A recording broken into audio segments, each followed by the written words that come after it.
அனைவருக்கும் வணக்கம். மாண்புமிகு மாவட்ட கழகத்துடைய செயலாளர் நம்முடைய மக்கள் நல்வாழ்வுத்துறை அமைச்சர் அருமையண்ணன் மா சுப்பிரமணியன் அவர்களின் வேண்டுகோளுக்கிணங்க அருமை தோழர் தடா ஓ சுந்தரம் அவர்களின் பெருமுயற்சியின் காரணத்தினால் இன்றைக்கு முரசொலி வாசகர் வட்டம் தொடங்கப்பட்டு அதன் முதல் நிகழ்வு நடைபெற இருக்கிறது. பேராசிரியர் சுபவி அவர்களை வைத்துத்தான் முதல் நிகழ்ச்சியை தொடங்க வேண்டும் என்று மாவட்ட கழகத்துடைய செயலாளரும் இந்த அமைப்பின் மாவட்ட அமைப்பாளரும் பெருவிருப்பம் கொண்டிருந்த காரணத்தினால் இந்த நிகழ்ச்சி இன்றைக்கு காலம் தாழ்ந்து தொடங்க இருக்கிறது. எனவே இந்த நிகழ்ச்சிக்கு வருகை தந்திருக்கக்கூடிய அனைவரையும் அன்பு தம்பி எம்.டி.கே. திலீப்குமார் வழக்கறிஞர் அவர்கள் வரவேற்புரை நிகழ்ச்சியை வரவேற்பார். அனைவருக்கும் வணக்கம்.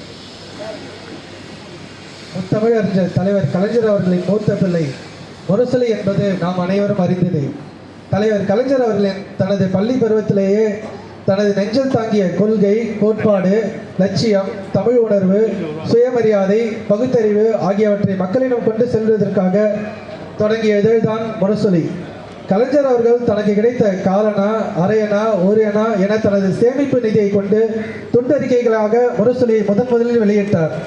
திராவிட இயக்கத்திற்காக பல இதழ்கள் தொடங்கப்பட்டது என்றாலும் கூட முரசொலி ஒன்றுதான் காலங்களை வென்று இன்னமும் பீடு நடை போட்டு வருகிறது. 84 ஆண்டுகள் கடந்து தொடர்ந்து நடைபெற்று வரும் ஒரு பேரிதழ் முரசொலி என்றால் அது மிகையில்லை. தலைவர் கலைஞர் அவர்கள் தனக்கு மேடை பேச்சின் மூலம் கிடைக்கின்ற வருமானத்தையும் திரைப்பட வசனங்கள் எழுதி அதன் மூலம் கிடைக்கின்ற வருமானத்தை வைத்துதான் முரசொலியை நடத்தி வந்தார். பல போராட்டங்களை கடந்து வந்த முரசொலி பிற்காலத்தில் கழகம் ஆட்சி பொறுப்பில் அமர்வதற்கு பெரிதும் பங்காற்றியது என்றால் அது மிகையில்லை. அத்தகைய முரசொலிக்கு ஒரு வாசக வட்டம் அமைத்து முரசொலியில் வெளியாகும் செய்திகளையும் கழக வரலாறுகளையும் பரப்பிட வேண்டும் என்ற நல்ல நோக்கத்தோடு சென்னை தெற்கு மாவட்ட திமுகவின் சீரிய முயற்சியால் இந்த முரசொலி வாசகர் வட்டம் மாண்புமிகு தமிழ்நாடு முதலமைச்சர் கழக தலைவர் தளபதியார் அவர்களின் பொற்கரங்களால் துவக்கப்பட்டது. முரசொலிக்கு வாசகர் வட்டம் தொடக்கவும் இது போன்ற நல்ல கருத்தரங்க நிகழ்ச்சிகள் நடத்தவும் முழுமுதற் காரணமாக விளங்கி கொண்டிருக்கும் எங்கள் பாசமிகு மாவட்ட செயலாளர், சென்னை தெற்கு மாவட்டத்தில் முரசொலிக்கு பவள விழா கண்ட வெற்றி நாயகர், சைதை தந்த சரித்திர செம்மல், தாயுள்ளம் கொண்ட தளபதியின் செயல் மறவர், திராவிட மாடல் ஆட்சியின் இணையற்ற முதல்வர் கழக தலைவர் மாண்புமிகு தளபதியார் அவர்களின் பேரன்பிற்கு பாத்திரமாக விளங்கி கொண்டிருக்கும் எங்கள் அன்பிற்கு இனிய மா சுப்பிரமணியன் அவர்களை இந்த கருத்தரங்க நிகழ்ச்சிக்கு வருக வருக என வரவேற்பதில் நான் பெருமகிழ்ச்சி அடைகிறேன். இந்திய அரசியல் அரங்கில் திராவிட இயக்கத்தின் உரிமை குரல் என்ற கருத்தரங்கில் சிறப்புரையாற்ற வருகை புரிந்திருக்கும் திராவிட இயக்க தமிழர் பேரவையின் பொதுச் செயலாளர் எங்கள் இரண்டாம் பேராசிரியர்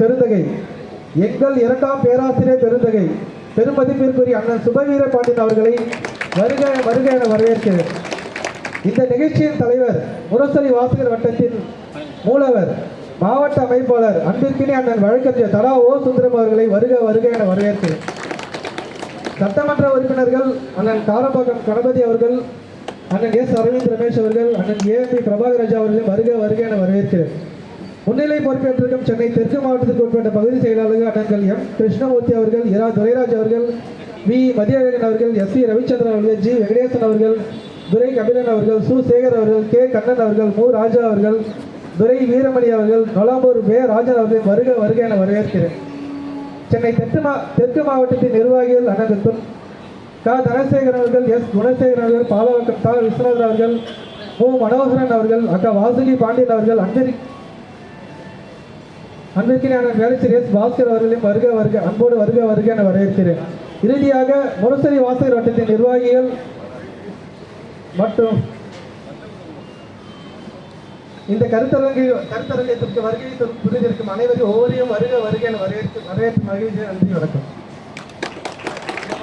அன்பிற்குரிய தோழர் திரு சண்முகம் அவர்கள் கூட்டத் தலைவரை முன்மொழியுமாறு கேட்டுக்கொள்கிறேன். மாவட்ட அமைப்பாளர் அண்ணன் தடா சுந்தரம் அவர்களுக்கு தலைமுறையாற்ற முன்மொழிகிறேன். அதை நான் வழிமொழிகின்றேன்.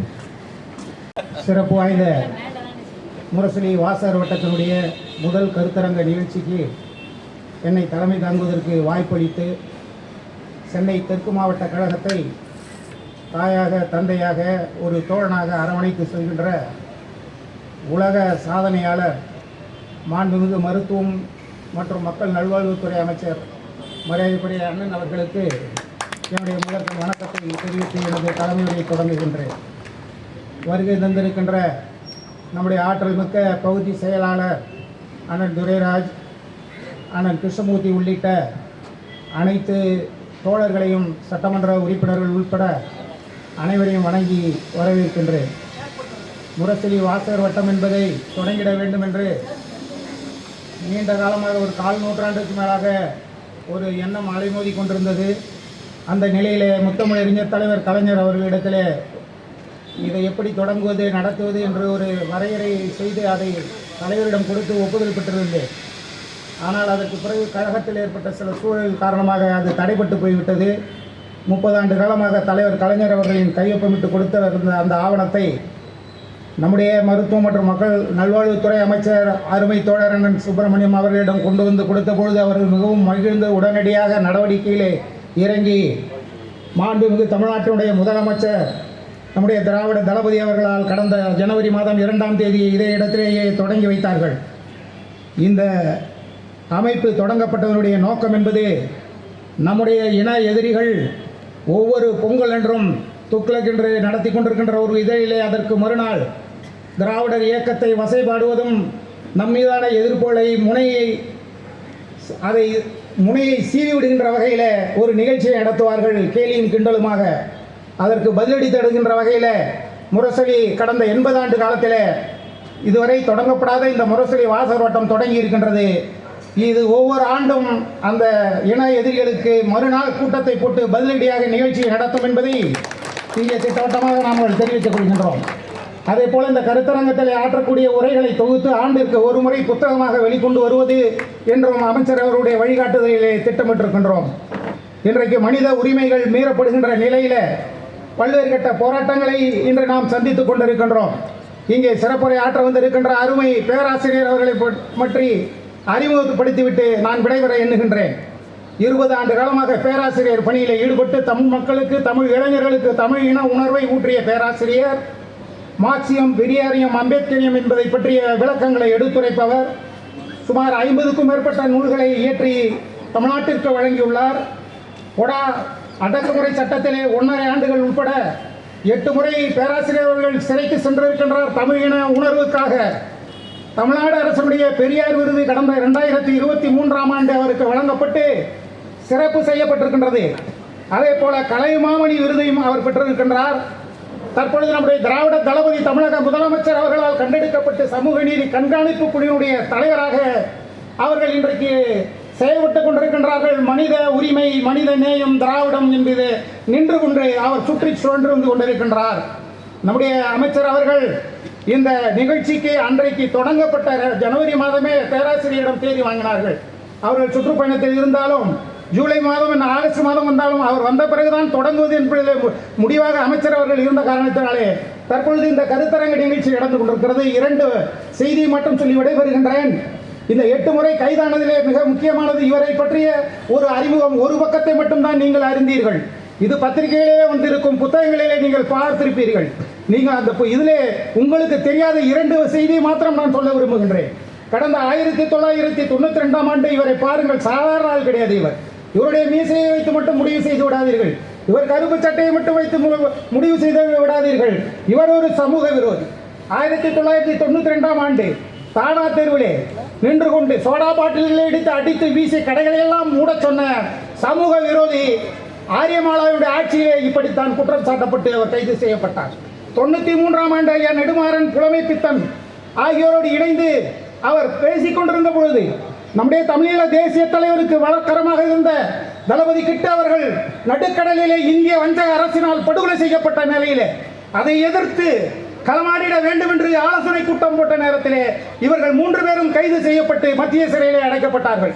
அன்றைக்கு அவர் மீது சுமத்தப்பட்ட வழக்கு அப்பொழுது நரசிம்மராவ் ஆட்சி.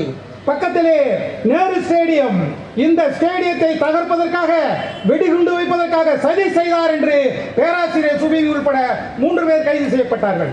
அந்த நூலிலே வாழ்வதும் வாழ்ந்ததும் என்கின்ற அவருடைய குறிப்பு நூலிலே எழுதியிருக்கிறார். நாங்கள் அந்த இடத்திலே நின்று கொண்டிருந்தோம். ஐயா நெடுமாறன் கேட்டார், அங்கே பக்கத்தில் இருக்கிறது அது பெரிய கட்டிடம், அது என்ன என்று. அப்பொழுது சுபவி சொல்லி இருக்கின்றார், அதுதான் ஐயா நாம் எல்லாம் சேர்ந்து வெடிகுண்டு வைத்து தகர்ப்பதற்காக திட்டமிட்ட நேரு விளையாட்டரங்க கட்டிடம் என்று சொல்லியிருக்கார். ஆக ஆரியமாலாவினுடைய மூளையிலே கொழுப்பு மண்டைக்கேறி அன்றைக்கு ஆடிய ஆட்டத்தினாலே நம்முடைய இன உணர்வை ஊட்டிய பேராசிரியர் பெருமக்களும் தமிழறிஞர்களும் எப்படி அவமதிக்கப்பட்டார்கள் என்பதை மாத்திரம் சொல்லிக் கொள்கின்றேன். அது மாத்திரமல்ல, மனித உரிமை என்றால் உடனடியாக ஓடோடி வந்து போராட்டங்களை களங்களை காணக்கூடிய பேராசிரியர் அவர்கள். தோழர்களே, நான் குறிப்பாக ஒன்றை சொல்லுகின்றேன். நம்முடைய சீமான் அவர்களுடைய 12வது அப்பாவான கோவையை சார்ந்த அங்கே நம்முடைய பாட்ஷா அவர்கள், சீமானின் 12வது அப்பாவான பாட்ஷா பாய் மீது அடக்குமுறை ஏவி விடப்பட்டது. 94ஆம் ஆண்டு அக்டோபர் மாதம் நான் அப்பொழுது சிறையில் இருக்கின்றேன். நாங்கள் எல்லாம் ஒன்று சேர்ந்து மிகப்பெரிய போராட்டத்தை நடத்தினோம். அங்கே குற்றவாளிகளை, குற்றம் சுமத்தப்பட்டவர்களை பிரித்து வைக்கின்ற நேரத்திலே எங்களுடைய தடா சிறையில் இருந்து நாங்கள் பார்த்துக் கொண்டிருக்கின்ற பொழுது ஹேண்ட்கப் போடுகிறார்கள், கைவிலங்கு மாட்டுகிறார்கள். கைவிலங்கை மாட்டி க்ளோஸ் வெஹிக்கிள் ஏற்றக்கூடாது என்பது உச்சநீதிமன்ற தீர்ப்பு. நாங்கள் தீர்ப்பை காட்டி ஜெயிலர் இடத்திலே போராடுகிறோம். அவர் மறுக்கிறார், இது எஸ்கானுடைய பிரச்சனை என்று. அங்கே கலவரம் மூழ்கிறது, கதவுகள் உடைக்கப்படுகிறது, சிறைச்சாலை அரை மணி நேரத்திலே எங்கள் கட்டுப்பாட்டிலே இருக்கிறது. அப்படிப்பட்ட நேரத்திலே அங்கே போராட்டத்தை நடத்துகிற பொழுது உயர்நீதிமன்றத்திலே இருந்து நீதிபதி அவர்கள் சொல்லி அனுப்பி மனித உரிமை செயல்பாட்டாளர்கள் சுமதியும் அன்றைக்கு சுரேஷ் அவர்கள் வந்து பேச்சுவார்த்தை நடத்தினாலே அந்த கலவரம் அன்றைக்கு கட்டுப்படுத்தப்பட்டது. அந்த மனித உரிமை போராட்டத்திலே நான் அன்றைக்கு நடத்தினோமே, அது 12வது அப்பாவுக்கு நடந்தது சீமானுக்கு தெரியாது. அப்படியானால் 11வது அப்பா யார் என்று கேட்பீர்கள். 11வது அப்பா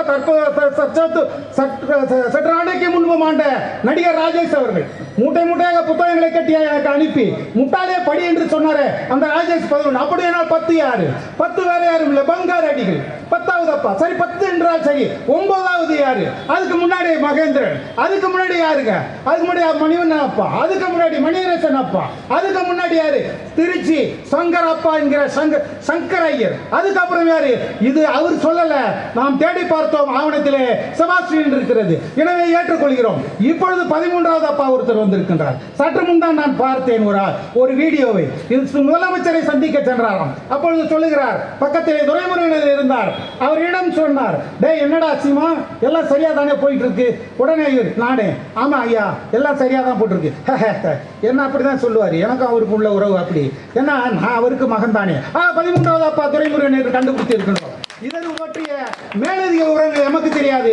தெரிந்து கொள்ள வேண்டும் என்றால் வேலூர் நாடாளுமன்ற உறுப்பினர் நம்முடைய கதிரானந்தை தொடர்பு கொண்டு தெரிந்து கொள்ளலாம். எனவே இத்தகைய அடக்குமுறைகளுக்கும் இன உணர்வை எதிர்த்து இன உணர்வோடு இன்றைக்கு பிரச்சாரங்களை மேற்கொண்டு வருகின்ற பேராசிரியர் அவர்களை உங்களுக்கு அறிமுகப்படுத்தி இந்த வாய்ப்பை எனக்கு வழங்கி இருக்கின்றார் நம்முடைய மதிப்பிற்குரிய மாண்புமிகு அமைச்சர் அவர்கள். எனக்கு கொடுக்கப்பட்ட பணிகளை நான் சரியாக செய்திருக்கின்றேனா இல்லையா என்பதை அவர்தான் சொல்ல வேண்டுமே தவிர எனக்கு சில சங்கடங்கள் ஏற்பட்டது, அதை பற்றி நான் கவலைப்படவில்லை. கொடுக்கின்ற பணியை சரியாக செய்கிறோமா என்பதை மட்டுமே நான் கடந்து வந்திருக்கின்ற பாதை.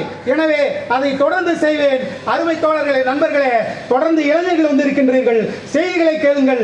மாதம் மாதம் நாங்கள் கூட்டம் போடுகின்றோம். வந்து திராவிட இயக்க வரலாற்றை, கருத்துக்களை, உங்களுடைய போர்க்கள முனைகளை நீங்கள் தீட்டிக் கொள்ளுங்கள் என்று கேட்டுக்கொண்டு வாய்ப்பளித்த மாவட்ட கழகத்திற்கு நன்றி கூறி அனைத்து கழகத்தினுடைய பொறுப்பாளர்கள், வருகை தந்திருக்கின்ற எங்களுடைய சட்டமன்ற உறுப்பினர் உட்பட அனைவரையும் வணங்கி விடைபெறுகின்றேன். நன்றி, வணக்கம். அதற்கு அடுத்தபடியாக மருத்துவ மற்றும் மக்கள் நல்வாழ்வுத்துறை அமைச்சரும் நம்முடைய அருமை தோழருமான அண்ணன் மா சுப்பிரமணியம் அவர்கள் தொடக்க உரையாற்றுகின்றார்.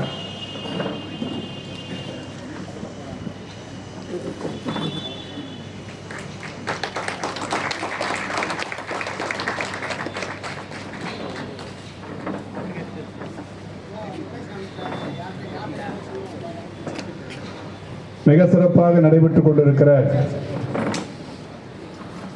முரசொலி வாசகர் வட்ட தொடக்க விழா நிகழ்ச்சிக்கு தலைமை பொறுப்பேற்று எனக்கு முன்னால்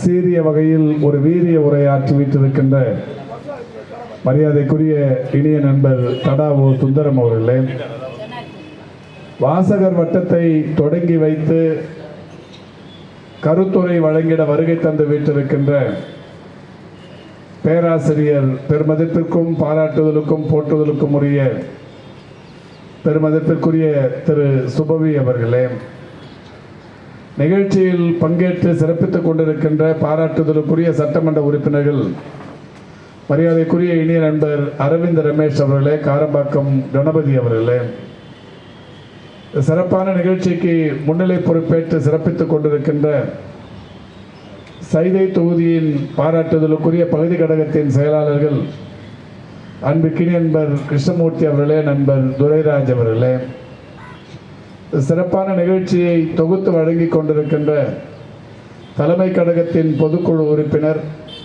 மரியாதைக்குரிய இனிய நண்பர் சைதை மா அன்பரசன் அவர்களே, வருகை தந்து சிறப்பித்துக் கொண்டிருக்கின்ற மாவட்ட கழகத்தின் துணை செயலாளர், மரியாதைக்குரிய வாசுகி பாண்டியன் அவர்களே, புனித தோமையார் மலையின் ஒன்றிய செயலாளர் பெருமதிப்பிற்குரிய வெங்கடேசன் அவர்களே,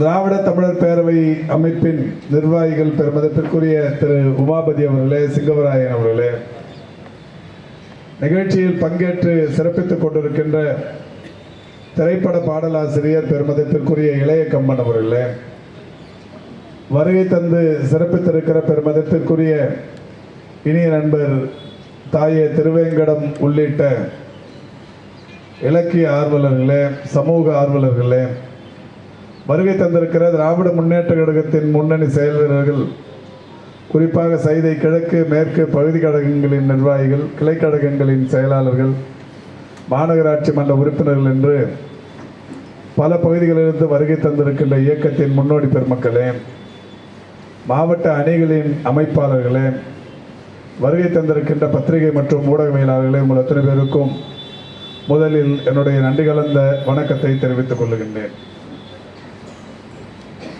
இனிய நண்பர் ஓ சுந்தரம் அவர்கள் இங்கே மிக சிறப்பாக உரையாற்றினார். பெருமதிப்பிற்குரிய நம்முடைய பேராசிரியர் சுபவி அவர்கள் இந்த கட்டிட பணிகள் முடிவுற்று வணக்கத்திற்குரிய நம்முடைய தமிழ்நாட்டின் முதலமைச்சர் அவர்கள் கடந்த ஜனவரி திங்கள் 2ஆம் தேதி திறந்து வைத்ததற்கு பிறகு ஒரு நாள் அவரை இந்த அலுவலகத்திற்கு அழைத்து வந்து இதை காட்டினோம், சுட்டி காட்டினோம்.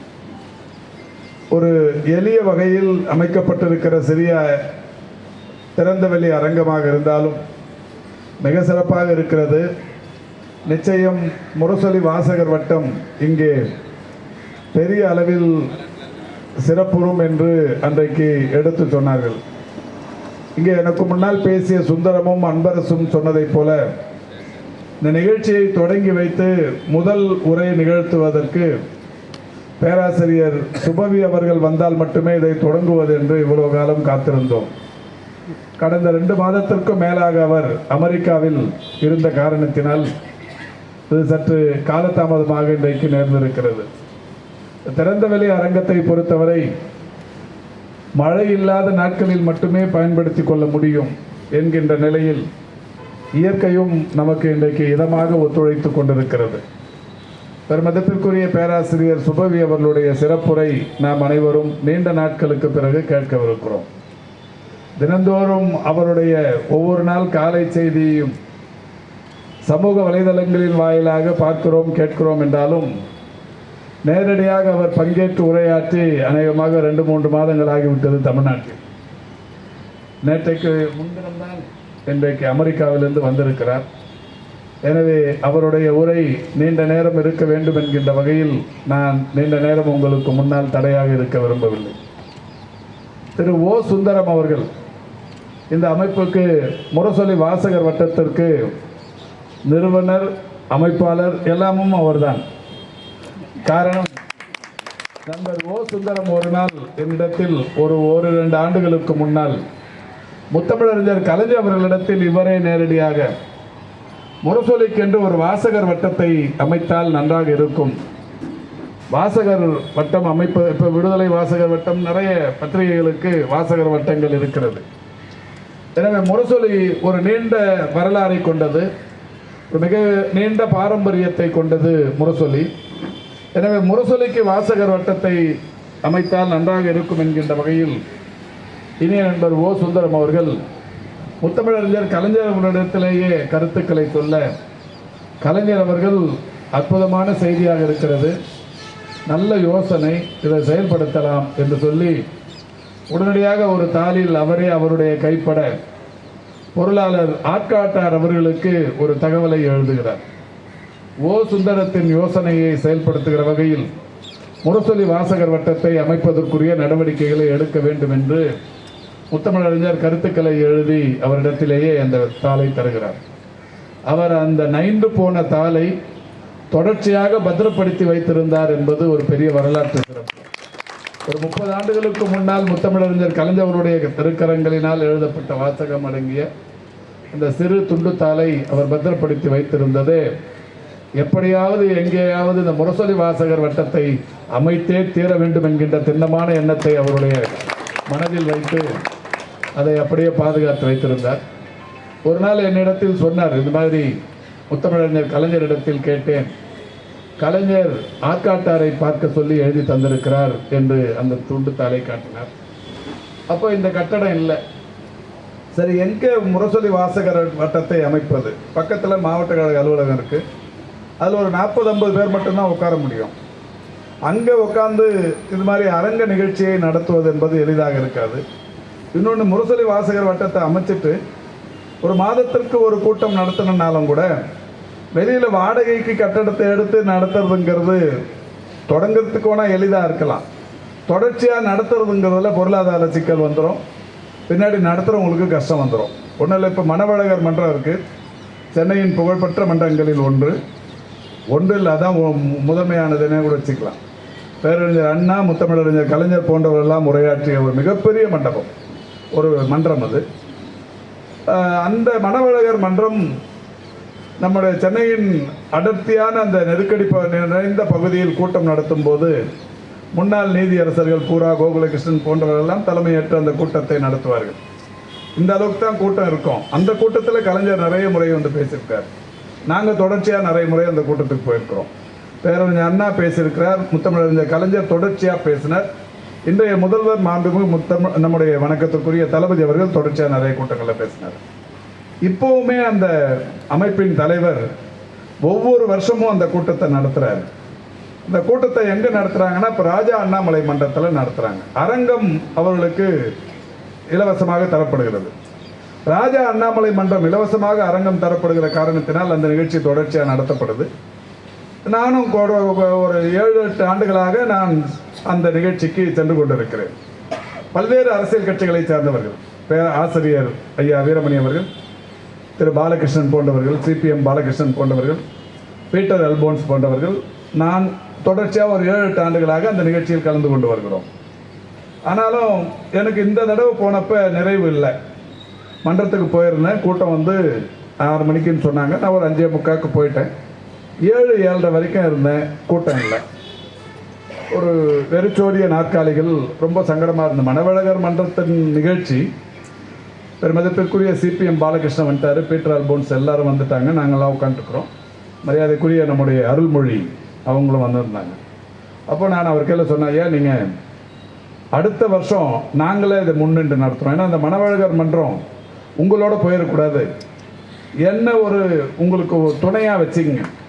இந்த நிகழ்ச்சியை நாங்கள் அடுத்த ஆண்டிலிருந்து தென் சென்னையில் நடத்துகிறோம். இப்போ சர்பிடி தியாகராயர் அரங்கத்தில் நடத்துகிறோம். சர்பிடி தியாகராயர் அரங்கத்தில் இனிமேல் வருஷம் நடத்துகிறோம். நீங்கள் இனிமேல் அங்கே நடத்துங்க, எங்கள் தோழர்கள் நாங்கள் முழுமையாக உங்களுக்கு இருந்து ஒத்துழைப்பு தந்து இந்த மணவழகர் மன்றம் நிச்சயம் வீழ்ச்சி அடையக்கூடாது அப்படின்னு சொன்ன உடனே அதுக்கு ரொம்ப சந்தோஷம். அதில் ஒரு சிறப்பு என்னென்னா, இன்றைக்கி காலையில் தான் அவன் வீட்டில் வந்து என்னை பார்த்து அடுத்த வருஷம், இந்த வருஷம் முடிஞ்சிருச்சு, அடுத்த வருஷம் ஆகஸ்டில் நடக்க போகிற நிகழ்ச்சிக்கு இப்போ தேதி கன்ஃபார்ம் பண்ணிடுங்கன்னாரு அந்த அரங்கத்தை. உடனடியாக என்னுடைய உதவியாளர் வரதராஜன் கையில் சொல்லி கார்பரேஷனில் பணம் கட்டிட்டு சொல்லிட்டேன். அடுத்த வருஷத்துக்கு சர்பிடி தியாகராயர் அரங்கத்தை இன்னைக்கு உறுதிப்படுத்திட்டோம். காரணம், மணவழகர் மன்றம் இனிமேல் உண்மையிலேயே மணவழகர் மன்றமாக தமிழ்நாட்டில் சென்னையில் பிரகாசிக்கவிருக்கிறது. அது எதுக்கு சொல்கிறேன்னா, இந்த மாதிரி அமைப்புகள் வந்து தோற்று போகக்கூடாது, வீழ்ச்சி அடையவும் கூடாது. 10 பேர், 20 பேர், 30 பேர், 100 பேர், எவ்வளோ பேர் செய்தி கேட்டாலும் அந்த செய்தி பசுமரத்தானியாக வந்திருக்கிற இந்த 100-200 பேர் இடத்தில் சிறப்பாக சென்று ஒரு ஆலமர விழுதுகளைப் போல இந்த இயக்கத்திற்கு இன்னும் 100-200 வருஷமானாலும் இயக்கத்தின் செய்திகள் இப்போ ஒரு பரவலாக போய் சென்றடையணுங்கிறதுல உறுதியாக தான் நம்ம சுந்தரம் அவர்கள் எடுத்த நல்ல முயற்சி இந்த முரசொலி வாசகர் வட்டம். சுந்தரத்தை பற்றி உங்களுக்கு எல்லாருக்கும் நல்லா தெரியும். நிறைய பேருக்கு மேடையில் இருக்கிறவங்களுக்கும் கூட பரிச்சயம் இல்லாதவர்களுக்கு தெரியறதுக்கு வாய்ப்பில்லை. இந்த தமிழீழம் இப்போ எல்லாரும் சொல்கிறாங்க, இப்போ சொன்னார்ல நிறைய செய்தி சொல்லலாம். அவர் ஓட்டுநர், நடத்துனர், ஒரு பேருந்து நடத்துனர். அவர் ஒரு பேருந்து நடத்துனர், இன்னைக்கு வழக்கறிஞர், பேருந்து நடத்துனர். இந்த லெதர் பை போட்டிருப்பாங்கல்ல, காசு சில்லறை எடுத்து கொடுக்கறதுக்கு, சென்னையில் தான் அவர் ஒரு நடத்துனர். அந்த பையில் நாங்கள் அந்த பேருந்தில் பயணிக்கிற போது பார்த்துருக்குறோம், விடுதலை புலிகளின் தலைவர் மதிப்பிற்குரிய பிரபாகரன் அவருடைய திருவுருவ படம் ஒட்டியிருக்கோம். அதை ஒட்டிக்கிட்டு தான் அந்த பையில் அவர் பயணிப்பார், டிக்கெட்டுக்கு கொடுப்பார். நாங்களே ரொம்ப சந்தோஷமாக, நான், அன்பரசு, திருவேங்கடம், இந்த சிபி ராம்பிரபு, நம்ம நண்பர்கள், நாங்கள் தமிழீழ ஆதரவு இளைஞர் பாசறைன்னு ஒரு அமைப்பு சைதாப்பேட்டையில் நிறுவி இருந்ததால் அந்த மாதிரி அப்போ அவர் அப்பத்திலிருந்து பார்க்குறோம். அதாவது ஏறத்தாழ ஒரு 40 வருஷத்துக்கு முன்னாடி இருந்து அவரை பார்க்குறோம். அது மாதிரி ஒரு அற்புதமான உணர்வாளர். அதில் ஏகப்பட்ட பாதிப்பு, நேரடி பாதிப்பு, சிறைவாசம், இது எல்லாத்தையும் தாண்டி இன்னைக்கு முரசொலி வாசகர் வட்டத்தின் ஒரு மாவட்ட அமைப்பாளராக தென் சென்னையில் நமக்கு கிடைத்திருப்பது என்பது நமக்கு ஒரு பெரிய சிறப்பு. அந்த வகையில் அவர் தலைமையில் இந்த நிகழ்ச்சி இனிமே மாதத்திற்கு ஒரு முறை கடைசி சனிக்கிழமை, ஏன்னா வாரத்துக்கு 15 நாளுக்கு ஒன்றுனா நிறைய வேலைங்க இருக்குது, நிறைய இதுவாகவும் இருக்கிறதால மாதத்திற்கு 1 என்கின்ற வகையில் ஒரு கருத்தாழமிக்க சொற்பொழிவாளர்களை மட்டுமே அழைத்து அது ஒரு இந்த இடத்துல இதை தொடர்ச்சியாக நடத்துறதுன்னு முடிவு பண்ணியிருக்கிறோம். இதை இன்றைக்கி தொடங்கி வைக்கிறது நம்முடைய பேராசிரியர் சுபவி அவர்கள். நான் பொதுவாகவே நிறைய நிகழ்ச்சிகளில், தொடக்க நிகழ்ச்சிகளில் சொல்கிறது உண்டு. ஆங்கிலத்தில் ஒரு பழமொழி சொல்லுவாங்க, well begun is half done. முறையாக தொடங்கி வைத்தால் அது பாதி முடிந்ததற்கு சமம் என்கின்ற வகையில் இன்றைக்கு முரசொலி வாசகர் வட்டம் பேராசிரியர் சுபவி அவர்களால் முறையாக தொடங்கி வைக்கப்பட்டிருக்கிறது. நிச்சயம் நான் ஏற்கனவே சொன்ன மணவழகர் மன்றத்தை போல இது பல ஆண்டுகள் எங்களுக்கு பின்னாலும், எனக்கு பின்னாலும், இவருக்கு பின்னாலும், உங்களுக்கு பின்னாலும் இந்த முரசொலி வாசகர் வட்டம் இந்த கட்டடத்தில் நிச்சயமாக நடக்கும். அதற்கு மிக சிறந்த தலகர்த்தர்கள் திரு கிருஷ்ணமூர்த்தி போன்றவர்கள், துரைராஜ் போன்றவர்கள், அன்பரசு போன்றவர்கள், மெண்டல் கந்தப்பன் போன்றவர்கள், இயக்கத்தின் முன்னணி நிர்வாகிகள் இங்கே ஏராளமான பேர் இதை முன்னெடுப்பதற்கு தயாராக இருக்கிறார்கள். எனவே எங்களையும் கடந்து எங்களுக்கு பின்னாலும் இந்த அமைப்பு மிக சிறப்பாக இருக்க வேண்டும் என்கின்ற அந்த ஆசையோடு இதை இன்றைக்கு தொடங்கி வைக்கிறோம். இப்போ முரசொலிக்குன்னு அதில் இருக்கிற செய்திகளை நிறைய சொல்வார். இந்த முரசொலிக்கான இந்த மாவட்ட அமைப்பாளர் பொறுப்பு அவர் ஏற்றுக்கின உடனடியாக அவர் பேராசிரியர் சுபவி அமெரிக்காவிலேருந்து வரட்டும், அப்போ தொடங்கி வைக்கலாம் அப்படிங்கிற மாதிரி சும்மா இருந்தில்லை. இந்த நம்ம ஆட்சி வந்ததுக்கு அப்புறம், குறிப்பாக நம்முடைய தமிழ்நாட்டின் ஆளுநர் ரவி, அந்த ரவி குறித்து முரசொலியில் வந்த தலையங்கங்கள், எத்தனை தலையங்கங்கள் வந்ததோ இந்த தலையங்கங்கள் எல்லாம் ஒன்று சேர்த்து சனாதன ரவி அப்படிங்கிற தலைப்பில் ஒரு புத்தகமாக ரெடி பண்ணார்.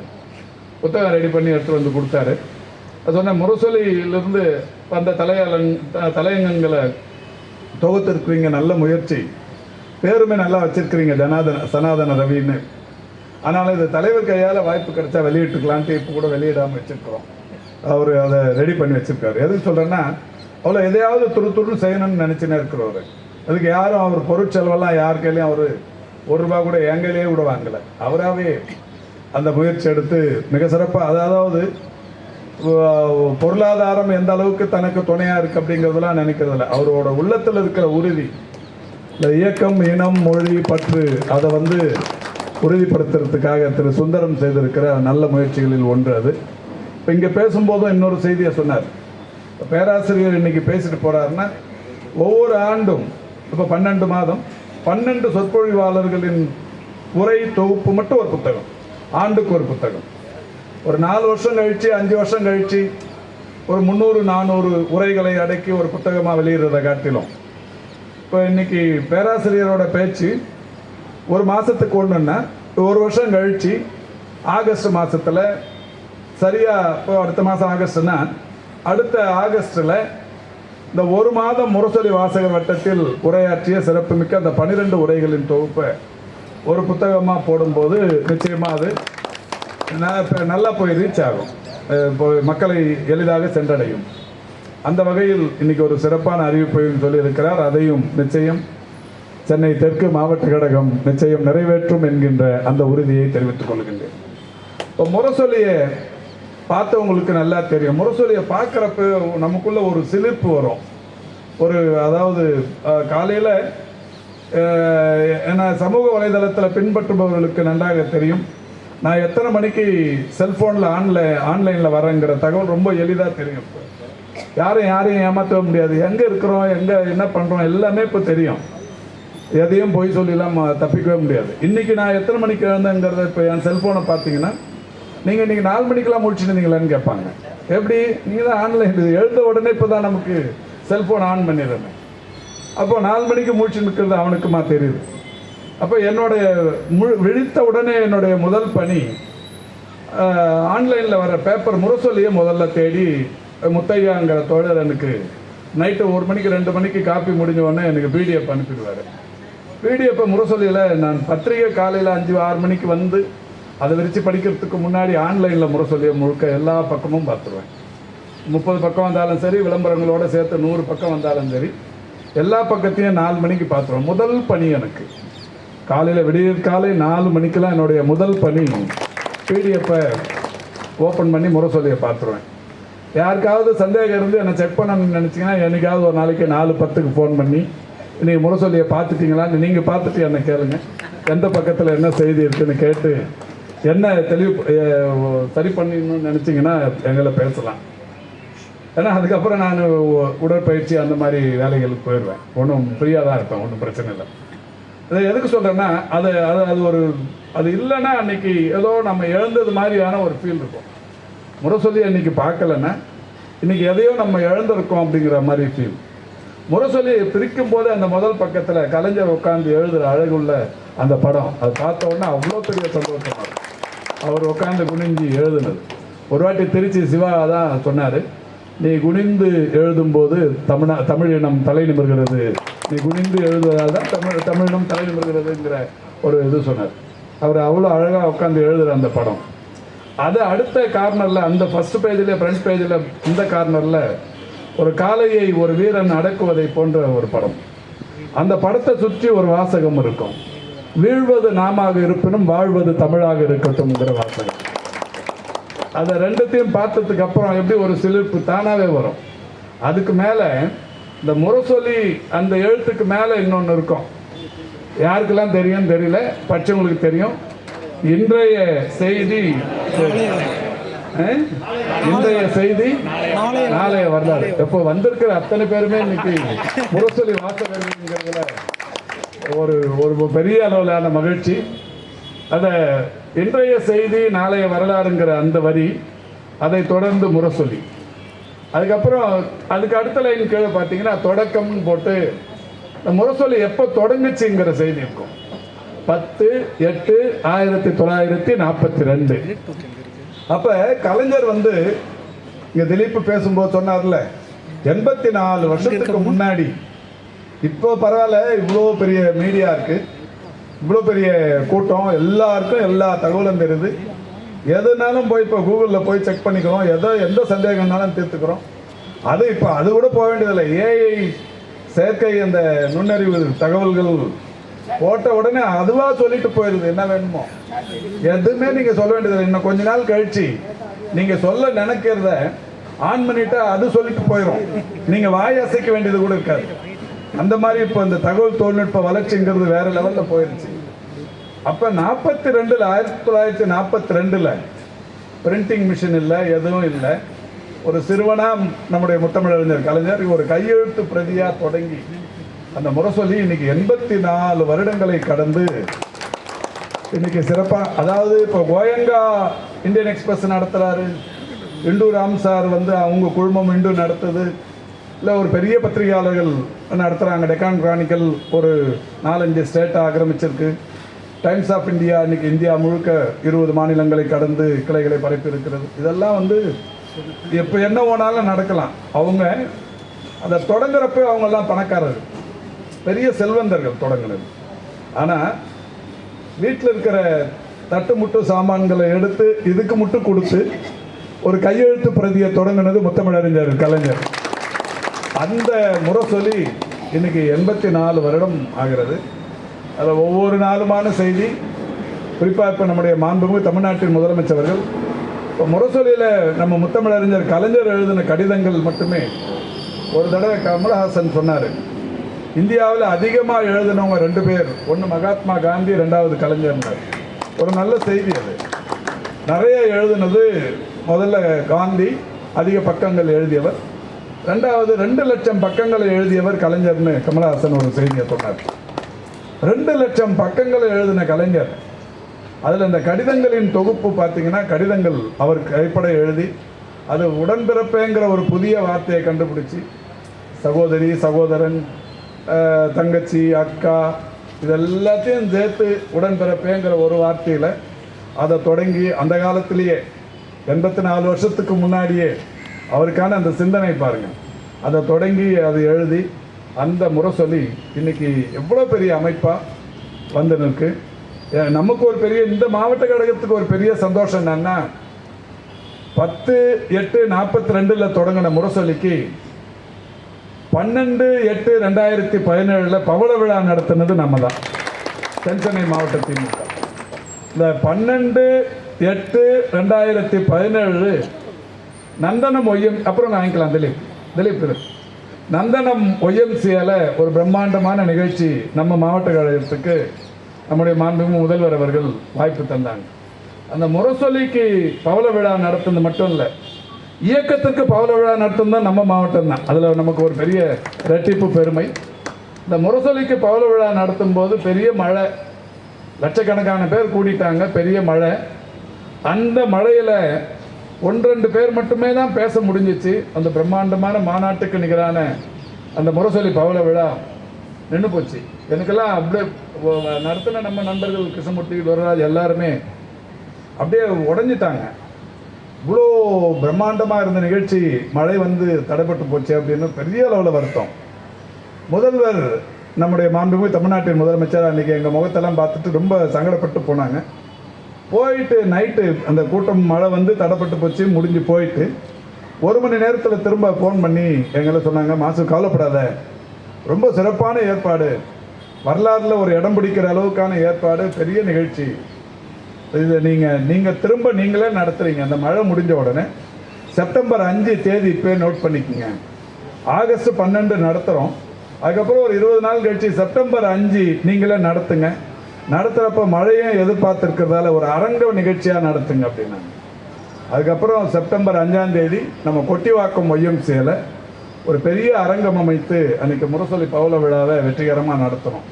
இன்னொரு முரசொலி பவள விழாவுக்கு இன்னொரு சிறப்பு என்னன்னா, அன்றைக்கி தான் சிபிஎம், சிபிஐ, விடுதலை சிறுத்தைகள், நம்ம மதிமுக, இந்த மாதிரியான கட்சிகள் வேற ஒரு கூட்டணி இருந்து அவங்க அந்த 2017 நம்ம நடத்தின அந்த முரசொலி பவள விழாவுக்கு தான் சிறப்பு விருந்தினர்களாக வர்றாங்க. அன்னைக்கு வந்து நம்ம தளபதியின் கரங்கோர்க்க தொடங்கிய அந்த இயக்கங்கள் இன்னைக்கு வரைக்கும் நிலையாக தமிழ்நாட்டில் ஒரு 8 வருடங்களை கடந்து ஒரு கூட்டணி வெற்றிகரமான கூட்டணியாக இருக்குது. 10 தேர்தல்களில் நாம் வெற்றி பெற்றிருக்கிறோம். சட்டமன்ற தேர்தல்கள், நாடாளுமன்ற தேர்தல்கள், உள்ளாட்சி அமைப்புகளுக்கான தேர்தல், இடைத்தேர்தல், இந்த மாதிரி 10 முறை நடைபெற்ற தேர்தல்களிலும் நாம் பிரம்மாண்டமான வெற்றியை இந்த கூட்டணிகளோடு சேர்ந்து பெற்றிருக்கிறோம். ஆக இந்த கூட்டணி உருவானதும் முரசொலியோட பவள விழா தினத்தன்னைக்கு அப்படிங்கிறது சந்தோஷம். இது எல்லாமே நம்ம மாவட்டத்தில் நடந்ததுன்னும் போது நம்ம இந்த முரசொலி வாசகர் வட்டத்தை இந்த மாவட்டத்தில் தொடங்குவது ஒரு வரலாற்று சிறப்பு, பெருமை நமக்கு என்கின்ற வகையில் இதை தொடங்கி வைக்க சிறப்பான உரை நிகழ்த்த பேராசிரியர் அவர்கள் அழைக்கப்பட்டிருக்கிறார். பேராசிரியரை நான் பார்த்தது முதல்ல அவரை ஒரு நியூ காலேஜ் ப்ரொஃபஸர், புதுக்கல்லூரியில் ஒரு கல்லூரி பேராசிரியர். ஒரு முறை இந்த ராஜீவ்காந்தி மரணத்துக்கு பிறகு திலீபன் மரணம் நினைக்கிறேன். அதுக்கு ஒரு இரங்கல் கூட்டம் பனங்கல் பார்க்கு பக்கத்தில் 88ல் ஒரு அரங்க நிகழ்ச்சி, ஒரு சிறிய அரங்க நிகழ்ச்சி, ஏராளமான போலீஸ் கெடுபிடியில் ஒரு நிகழ்ச்சி நடக்குது. அப்போ அந்த கூட்டத்துக்கு அன்பு கூட வந்தார்னு நினைக்கிறேன். நான் அன்பெல்லாம் போனோம். ஏகப்பட்ட போலீஸ் கெடுபிடி. நாங்கள் அந்த கூட்டத்தை போய் பார்க்கறதுக்காக பார்வையாளர்களாக போய் உட்காந்தோம். அப்போ பேராசிரியரும் திலீபன், நம்ம இவர் தியாகு, இவங்களாம் ஒரே நிறுத்தின ஒரு பெரிய கூட்டம். அதுக்கப்புறம் போலீஸு கைது அதெல்லாம் கூட நடந்தது. நாங்கள் பார்வையாளர்களாக இருந்ததால் வந்துட்டோம். முதல்ல அன்றைக்கி தான் அவர் பேச்சை முதல் தடவையாக கேட்டோம். அவர் கூட பேசுகிற மாதிரியான வாய்ப்பு எனக்கு எப்போ வந்ததுன்னா, அவர் பொடால கைதாகி, நான் சைதாப்பேட்டையில் வேறு ஏதோ ஒரு செய்திக்காக பொதுநல விஷயத்துக்காக கைதாகி சென்னை சென்ட்ரல் ஜெயிலில் இருக்கிறப்ப தான் அவர் முதல்ல பார்த்து அவர் கூட பேசுகிற வாய்ப்பு கிடச்சிச்சு. ஓரிரு இரவு அவரோட பேசுகிற அந்த வாய்ப்பு கிடச்சிச்சு. பார்க்குற வாய்ப்பு இந்த மாதிரி ஒரு கூட்டத்தில், அவர் கூட பேசுகிற வாய்ப்பு ஜெயிலில் அவர் பொடா கைதியாக உள்ளே இருந்தப்ப. அது மாதிரி ஒரு தியாக மறவர் மதிப்பிற்குரிய பேராசிரியர் சுபவி அவர்கள், அவர் இந்த முரசொலி வாசகர் வட்டத்தை அவரும் ஒரு பத்திரிகையாளராக, ஒரு எழுத்தாளராக, ஒரு சீரிய சிந்தனையாளராக, சிறந்த சொற்பொழிவாளராக, இன்றைக்கி ஒரு தமிழ்நாட்டில் பல பேருக்கு சிம்ம சொப்பனமாக விளங்கி கொண்டிருக்கிற பெருமதிப்பிற்குரிய திரு சுபவி அவர்கள் இந்த நிகழ்ச்சியை தொடங்கி வைக்க வந்திருப்பது என்பது சிறப்பு. அவரை முறையாக நம்முடைய தலைவர் ஓ. சுந்தரம் அவர்கள் உரையாற்ற அழைப்பார்கள் என்று கூறி, சிறப்பான நிகழ்ச்சியை இனிய நண்பர் சுந்தரம் அவர்கள் இன்றைக்கு நடத்தி கொண்டிருப்பதைப் போலவே எல்லா காலத்திற்கும் அவர் வாழும் காலம் வரை, நாங்கள் வாழும் காலம் வரை இதை சிறப்பாக நடத்த வேண்டும் என்று வாழ்த்தி வாய்ப்புக்கு நன்றி கூறி விடைபெறுகிறேன். நன்றி, வணக்கம். பொடா கைதிகளாக இருந்த பல்வேறு தலைவர்களும் வைகோ உள்பட, அண்ணன் உள்பட அங்கே கொண்டு வரப்பட்டிருந்தார்கள். பார்ப்பதற்காக நாங்கள் எப்பொழுதுமே ஒவ்வொரு வயதாவிற்கும் அங்கே ஓடோடி செல்வோம். அப்பொழுது நான் சட்டக்கல்லூரி மாணவன். அப்பொழுது நான் பார்த்த காட்சி அதிர்ச்சி அடைந்து போனேன். பல பேருக்கு தெரியாத ஒரு செய்தி, ஒரு குற்றவாளியை நாங்கள் கைது செய்யப்பட்ட நான் கைது செய்யப்பட்ட தடாவாக இருந்தாலும், அண்ணன் கைது செய்யப்பட்ட பொடாவாக இருந்தாலும், அவர்களை கைவிலங்கு போடுவது மட்டுமல்ல, அதனோடு லீடிங் செயின் என்று ஒன்று போடுவார்கள். நாயை பிடிப்பது போல பிடித்து கொண்டு வருவார்கள். அந்த நிலையிலே நான் பார்த்த காட்சி, ஒரு பொதுவாக ஒரு கூண்டுக்குள்ளே தான் எங்களை அடைத்து கொண்டு வருவார்கள், க்ளோஸ்டு வெஹிக்கிள். ஆனால் பேராசிரியருக்காக என்ன செய்திருந்தார்கள் என்றால், ஒரு கூண்டு செய்து அதற்குள்ளே அவரை அடைத்திருந்தார்கள். அது மாத்திரமல்ல, அந்த கூண்டை இன்னொரு கூண்டு வண்டிக்குள்ளே கொண்டு போய் வைத்திருந்தார்கள். நாங்கள் எங்கே பேராசிரியர் பார்த்து கொண்டு வருகிற பொழுது மதிய வேலை அவர் சாப்பிடுவதற்காக அந்த தயிர் சாத பொட்டலம் ஏதோ கொடுத்திருந்தார்கள். சாப்பிட்டு தண்ணீர் கையை கழுவுவது கூட வெளியே வரக்கூடாது என்று சொன்னார்கள். நான் ஓடி போய் இங்கே ஒரு புலியை கொண்டு வந்திருக்கிறார்கள், வந்து பாருங்கள் என்று சொன்னேன். உடனே தோழர் இங்கே தான் வாங்க அப்படின்னா, உடனே திரண்டு ஒரு 50 பேர் வந்து பார்த்தால், கூண்டுக்குள்ளே ஒரு கூண்டுக்குள்ளே ஒரு புலி. அந்த புலி இப்பொழுது கர்ஜிக்க இருக்கின்றது. வரவேற்கின்றேன். நன்றி, வணக்கம்.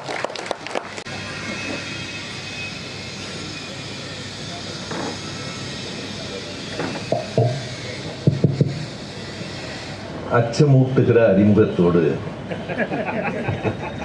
என்னை இங்கே அழைத்திருக்கிற இந்த கருத்தரங்கத்தின் தலைவர், அருமை நண்பர் தடா சுந்தரம் அவர்களே, தொடக்க உரை ஆற்றி அமர்ந்திருக்கிற மாண்புமிகு மக்கள் நல்வாழ்வுத்துறை அமைச்சர் அவர்களே, சட்டமன்ற உறுப்பினர்கள் காரம்பாக்கம் கணபதி, அரவிந்த் ரமேஷ் அவர்களே, பகுதி செயலாளர்கள் துரைராஜ், கிருஷ்ணமூர்த்தி அவர்களே, மேடையிலே அமர்ந்திருக்கிற அருமை நண்பர் சைதே அன்பு மற்றும் வாசுகி பாண்டியன், வரவேற்புரை ஆற்றிய வழக்கறிஞர் திலீப் குமார், எதிரில் பார்வையாளர்கள் வரிசையில் அமர்ந்திருக்கிற அருமை தோழர்கள் உமாபதி, சிங்கராயர், இளைய கம்பன் உள்ளிட்ட அனைவருக்கும் என் அன்பு வணக்கம். நம்முடைய அமைச்சர் அவர்கள் சொன்னது போல, பிள்ளைகளை பார்ப்பதற்காக வெளிநாடுகளுக்கு சென்றுவிட்டு இங்கே வந்த பிறகு 2.5 மாதங்களுக்கு பிறகு மீண்டும் தமிழ்நாட்டில் நான் பேசுகிற முதல் கூட்டம் இது என்பதும், இந்த முரசொலி அரங்கத்தினுடைய முதல் கருத்தரங்கமும் இது என்பதும் ஒரு விதமான ஒருங்கிணைவு மட்டுமில்லை, என் வாழ்வில் கிடைத்த வாய்ப்பும் பெருமையும் என்று கருதுகிறேன். இங்கே பேசுகிற போது அமைச்சர் அவர்கள் குறிப்பிட்ட சில சொற்கள் சுந்தரத்தை இந்த அரங்கிற்கு பொறுப்பாக நியமித்திருக்கிறார் என்று அறிந்தபோது நான் மிகவும் மகிழ்ந்தேன். அவரை பற்றி ஒரு செய்தியை சொன்னார். எப்போதும் கொஞ்சம் துருதுருவென்று இருப்பார் என்று. அதற்கு என்ன பொருள் என்று எனக்கு தெரியும். மிகச்சிறந்த கொள்கை பிடிப்பாளர், ஆனால் கொஞ்சம் அடக்கி வைப்பது கடினம். அதுதான் அவர் மிக நாகரிகமாக சொன்னது, கொஞ்சம் துருதுருவென்று இருப்பார் என்பது. எனவே சரியானவரிடம் ஒரு பொறுப்பு கொடுக்கப்பட்டிருக்கிறது, சரியானவரின் பொறுப்பில் அவர் கொடுக்கப்பட்டிருக்கிறார் என்கிற இரண்டையும் நான் எண்ணி பார்க்கிறேன். மகிழ்ச்சியாக இருக்கிறது. அதே போல் அந்த திலீபன் நினைவு நாள் கூட்டத்திற்கு அன்றைக்கு வந்தது எதிர்காலத்தின் அமைச்சர் என்று எனக்கு தெரியாது, அனுபவித்தான் தெரியும். அந்த கூட்டமே மிகுந்த கெடுபிடிக்கு இடையில் நடைபெற்றது. திலீபன் இறந்தது 87 செப்டம்பர். 88 செப்டம்பரில் கூட்டம் நடத்த கேட்டதற்கு அனுமதி மறுத்து நீதிமன்றம் போய் அனுமதி வாங்கி அந்த கூட்டம் நடைபெறுகிறது. அந்த திருமண மண்டபத்தின் உரிமையாளருக்கு திலீபன் என்றால் யார் என்று தெரியாது. தெரிந்திருந்தால் கொடுத்திருக்க மாட்டார். என்ன கூட்டம் என்று கேட்டார். அந்த முதல் ஆண்டு நினைவு நாள் என்றவுடன் ஏதோ திவசம் என்று நினைத்து கொண்டு அவர் கொடுத்து விட்டார். அதற்கு பிறகு என்னையும் யாகுவையும் விசாரித்தது மட்டுமல்ல, அந்த திருமண மண்டபத்தின் உரிமையாளரையும் தொடர்ந்து காவல்துறை விசாரித்தார். நான் இந்த கூட்டத்திற்கு வேடிக்கைக்காக சொல்லவில்லை, அதுதான் அந்த திருமண மண்டபத்தில் நடந்த கடைசி கருத்தரங்கம். அதற்கு பிறகு அவர்கள் யார் பிறந்த நாள் இறந்த நாளுக்கு கூட கொடுப்பதில்லை. கல்யாணம் நடத்தினா நடத்து, வேற பேசவே கூடாது என்று அன்றைக்கு அந்த அரங்கத்திற்கும் சேர்த்து ஒரு பேச்சுக்கான பூட்டு போடப்பட்ட நாளில் முதலாக நான் சந்தித்திருக்கிறேன் என்பது வியப்பு. நான் சிறையில் தான் அவரை சந்தித்து பேசினேன். சிறையில் தான் மறைந்த நம்முடைய முன்னாள் மாவட்ட செயலாளர் அன்பழகன் அவர்களை சந்தித்தேன். சிறையில் தான் மறைந்த முன்னாள் நம்முடைய மாவட்ட செயலாளர் பலராமன் அவர்களை சந்தித்தேன். சிறையில் தான் முன்னாள் அமைச்சர் பரிதி இளம்பழுதியும் உண்ணாவிரதம் இருப்பேன் என்று சொல்லி மிரட்டி பக்கத்து அறையிலே இருந்து என் அறைக்கு வந்து சேர்ந்தார். அப்போது சிறையில் இருந்த பரிதி இளம்பழுதியை பார்க்க வந்தபோதுதான் தலைவர் கலைஞர் அவர்கள் என்னையும் அழைத்து அமர வைத்து பார்த்தார். இவையெல்லாம் நீங்கள் சொன்னதற்கு பிறகு எனக்கு நினைவுக்கு வருகிற நிகழ்ச்சி இருக்கட்டும். இன்றைய கருத்தரங்கம் ஒரு பொதுக்கூட்டமோ பொழுதுபோக்கு நிகழ்ச்சியோ இல்லை. மிகச் செறிவாக செய்திகள் சொல்லப்பட வேண்டும் என்பதற்காக ஏற்பாடு செய்யப்பட்டிருக்கிறது. ஆனாலும் சுந்தரத்திடம் நான் அன்பாக ஒரு கேள்வியை கேட்டேன். என்ன இது ஒரு கடல் மாதிரி ஒரு தலைப்பை கொடுத்திருக்கிறீர்களே, இந்திய அரசியல் அரங்கத்தில் திராவிட இயக்கத்தின் உரிமை குரல் என்றால் ஒரு நாள் முழுவதும் பேசுவதற்கான செய்திகள் இருக்கின்றன. எவ்வளவு நேரம் பேசலாம் என்று கேட்டேன். அண்ணன் பேசுங்க நீங்க என்றார். இருந்தாலும் இது என் நேரம் மட்டுமில்லை, இங்கே வந்திருக்கிற எல்லோருடைய நேரமும் என்பதனாலே ஒரு நேர கட்டுப்பாடு வேண்டும். நான் அவரிடத்திலே சொன்னேன், 45 நிமிடங்களுக்கு குறைவாக இந்த செய்தியை சொல்லிவிட முடியாது, ஆனாலும் 1 மணி நேரத்தை தாண்டி விட மாட்டேன். அதற்குள் இந்த அரங்கத்தில் இந்த செய்திகளை நான் உங்களோடு பகிர்ந்து கொள்கிறேன். இப்படியெல்லாம் அறிவார்ந்த விரிந்து பறந்த தலைப்புகளை ஒரு கட்சி கூட்டத்தில் கொடுத்து கருத்தரங்கங்களை நடத்திவிட முடியாது. அதுதான் இன்றைக்கு இருக்கிற இயல்பான உண்மை. என்னவெல்லாம் பேசுகிறார்கள் என்பதை நாம் அறிவோம். தாத்தா வாஜ்பாய் அவர்கள் இறந்தபோது நேரு தாத்தா தான் அதிகமாய் அழுதாராம் என்று சொல்லுவார்.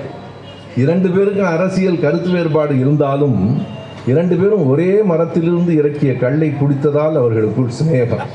எனவே அவர்களை போற்றுவதுதான் மனித மாண்பு என்று பேசுகிறவர்கள் மீது கூட எனக்கு கோபம் இல்லை. அதை கேட்டு கைதட்டுகிற நம் பிள்ளைகள் மீது அவர்கள் கோபமாகத்தான் இருக்கிறார். எனவே இந்த காலகட்டத்தில் நாம் எதற்கெல்லாம் நாம் கவலைப்படுகிறோம் என்றால், மணவழகர் மன்றத்திற்கும் நம்முடைய அமைச்சருக்கும் எந்த தொடர்பும் இல்லை. மணவழகர் மன்றம் என்பது தமிழர்களுக்கான ஒரு மன்றம் என்பதால் அது சரிந்து விடக்கூடாது. எங்கேனும் சரிந்தால் எங்கள் தோள்களால் தாங்கி பிடிப்போம் என்று சொல்லுகிற உணர்வு திராவிட இயக்கத்தின் உணர்வு. அதுதான் அடிப்படையான உணர்வு. நான் அமெரிக்காவில் இருந்து வருகிற போது ஜெர்மனியில் பிராங்க்ஃபர்ட் என்கிற விமான நிலையத்தில் இன்னொரு விமானத்துக்காக காத்திருந்த நேரத்தில் ஒரு நண்பர் ஓடி வந்தார். எனக்கு யார் என்று தெரியாது. அவர் தன்னை அறிமுகப்படுத்தி கொண்டார். தன்னுடைய பெயர் தமிழ்மணி என்றும் தன்னுடைய தம்பியின் பெயர் தமிழரசன் என்றும் வரிசையாக அவருடைய குடும்பத்தினுடைய பெயர்களை சொன்னால் அனைத்தும் தமிழ் சார்ந்த பெயர்களாக இருக்கு. நான் கேட்டேன், உங்கள் அப்பா தமிழ் ஆசிரியரா என்று. அவர் சொன்னார், இல்லை, எங்கள் அப்பா திமுக காரர் இவ்வளவு சரியான அந்த அடையாளம் பாருங்கள். அதை மட்டும் சொல்லாமல் அடுத்தும் சொன்னார், எங்கள் குடும்பத்தில் இருக்கிற அத்தனை பேருடைய பெயர்களையும் ஐயா பெரியார் தான் சூட்டினார் என்றார்.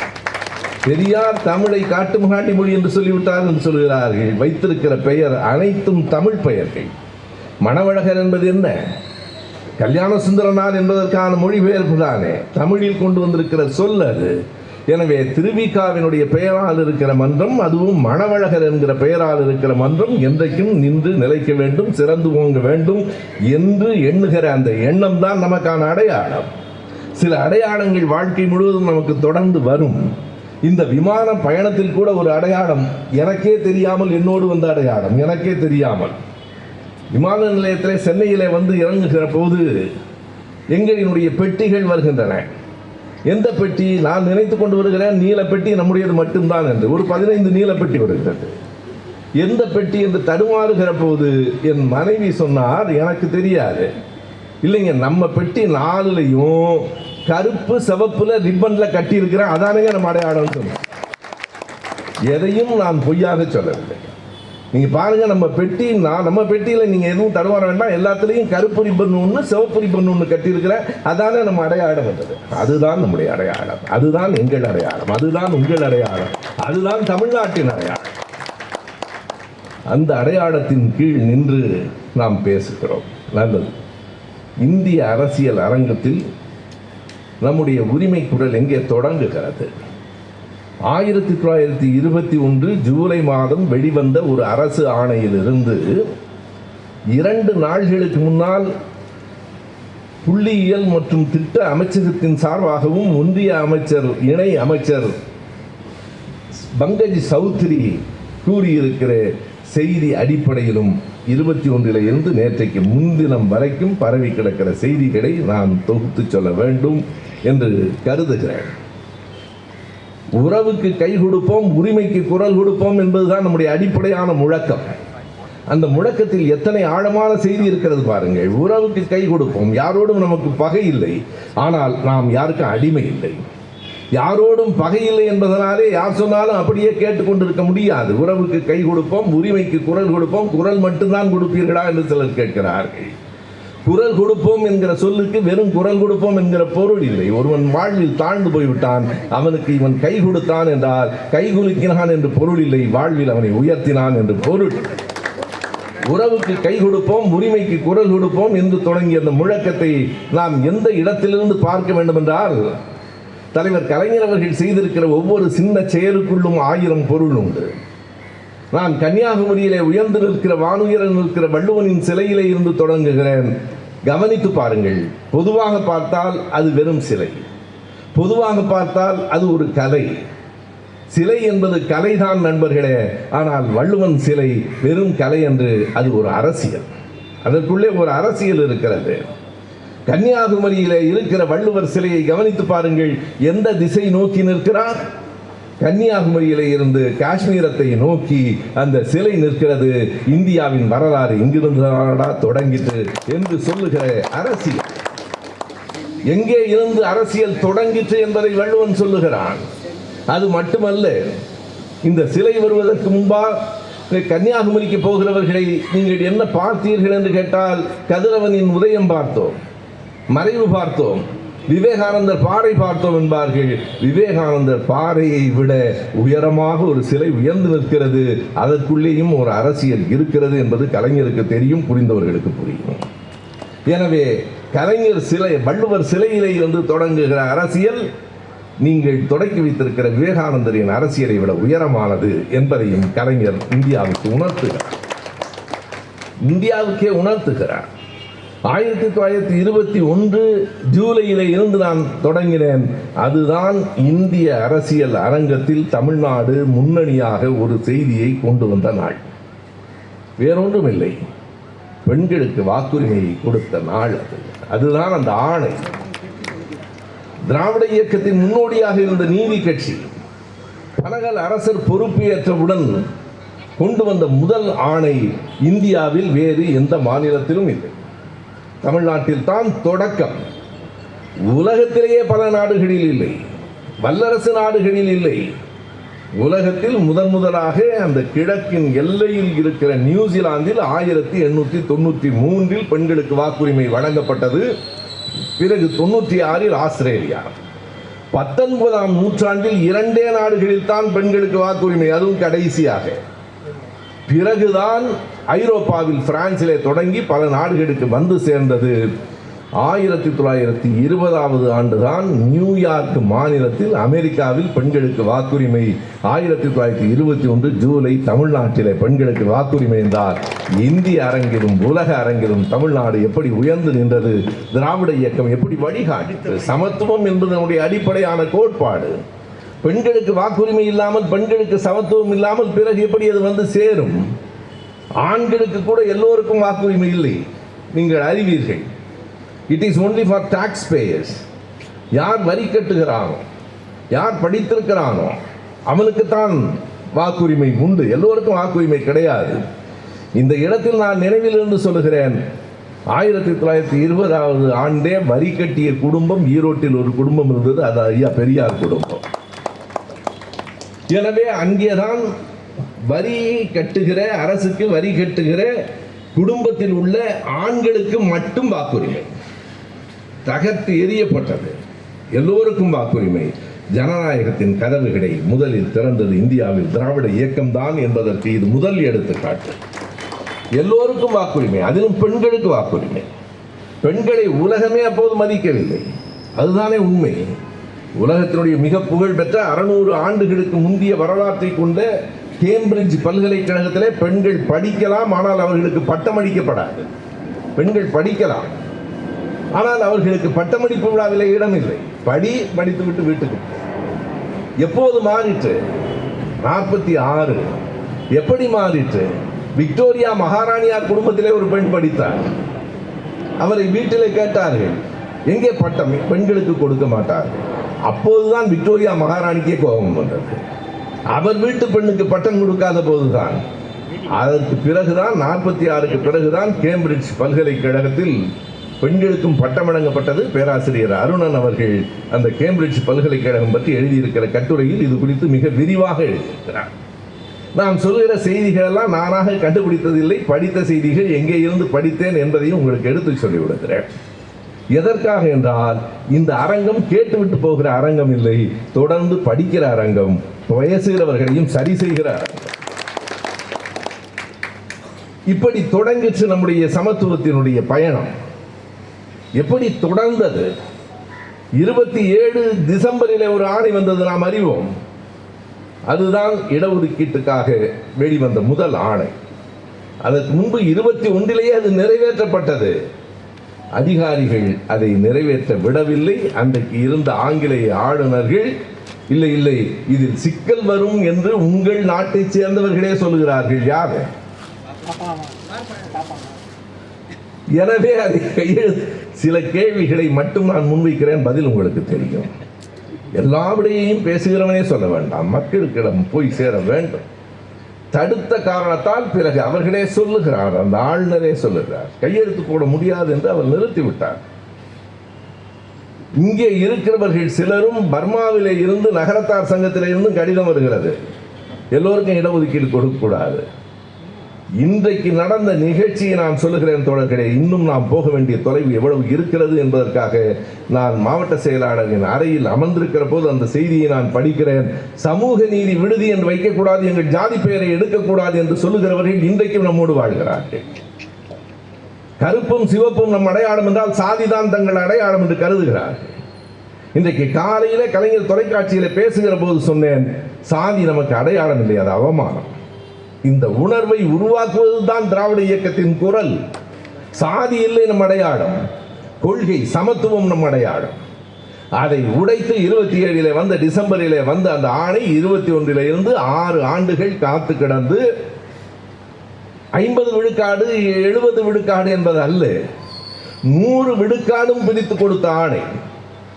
வகுப்பு வாரி உரிமை மொத்தம் 12 இடங்கள் என்று எடுத்துக்கொண்டால் 12 இடங்களில் 5 இடங்கள் பார்ப்பனர் அல்லாத இந்துக்களுக்கு. அதில் இருக்கிற வரியை நான் சொல்லுகிறேன். பாருங்கள், அப்படியானால் இந்துக்களில் 2 வகை இருக்கிறது என்பதை மிக நுட்பமாக குறித்த ஆணை அது. பார்ப்பனர் அல்லாத இந்துக்களிலே இவர்களும் இருக்கிறார்கள், அவர்களும் இருக்கிறார்கள். இந்து என்று நீங்கள் பேசினீர்கள், ஆனால் வேறு வேறு என்பதை ஆணை மூலம் குறித்து காட்டியது 27 டிசம்பரில் 28 வந்தது. எது மிகப்பெரியது? சமஸ்கிருத இந்தி ஆதிக்கத்தை இந்தியாவிலேயே எதிர்த்த முதல் மாநிலம் தமிழ்நாடு. திராவிட இயக்கம் தான் அதன் தொடக்கம். இன்றைக்கு எங்கெல்லாம் பரவி இருக்கிறது? 4 நாள்களுக்கு முன்னால் ஒரு தொடர் வண்டியில் பெண்களுக்குள் சண்டை வருகிறது, பார்த்திருப்பீர்கள். தொலைக்காட்சியில் காட்சியாக வந்தது.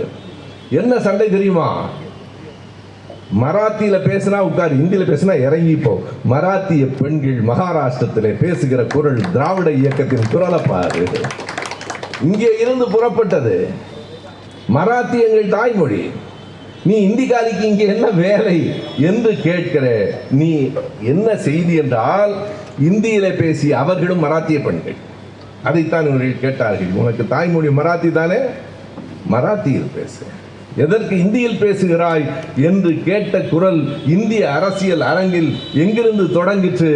எந்த விதமாகவும் நான் புனைந்தோ கூட்டியோ சொல்லவில்லை, மிகைப்படுத்தவில்லை. தமிழ்நாட்டில் இருந்து உருவான உரிமை குரல் அது. இதுபோல 1000 உரிமை குரல்.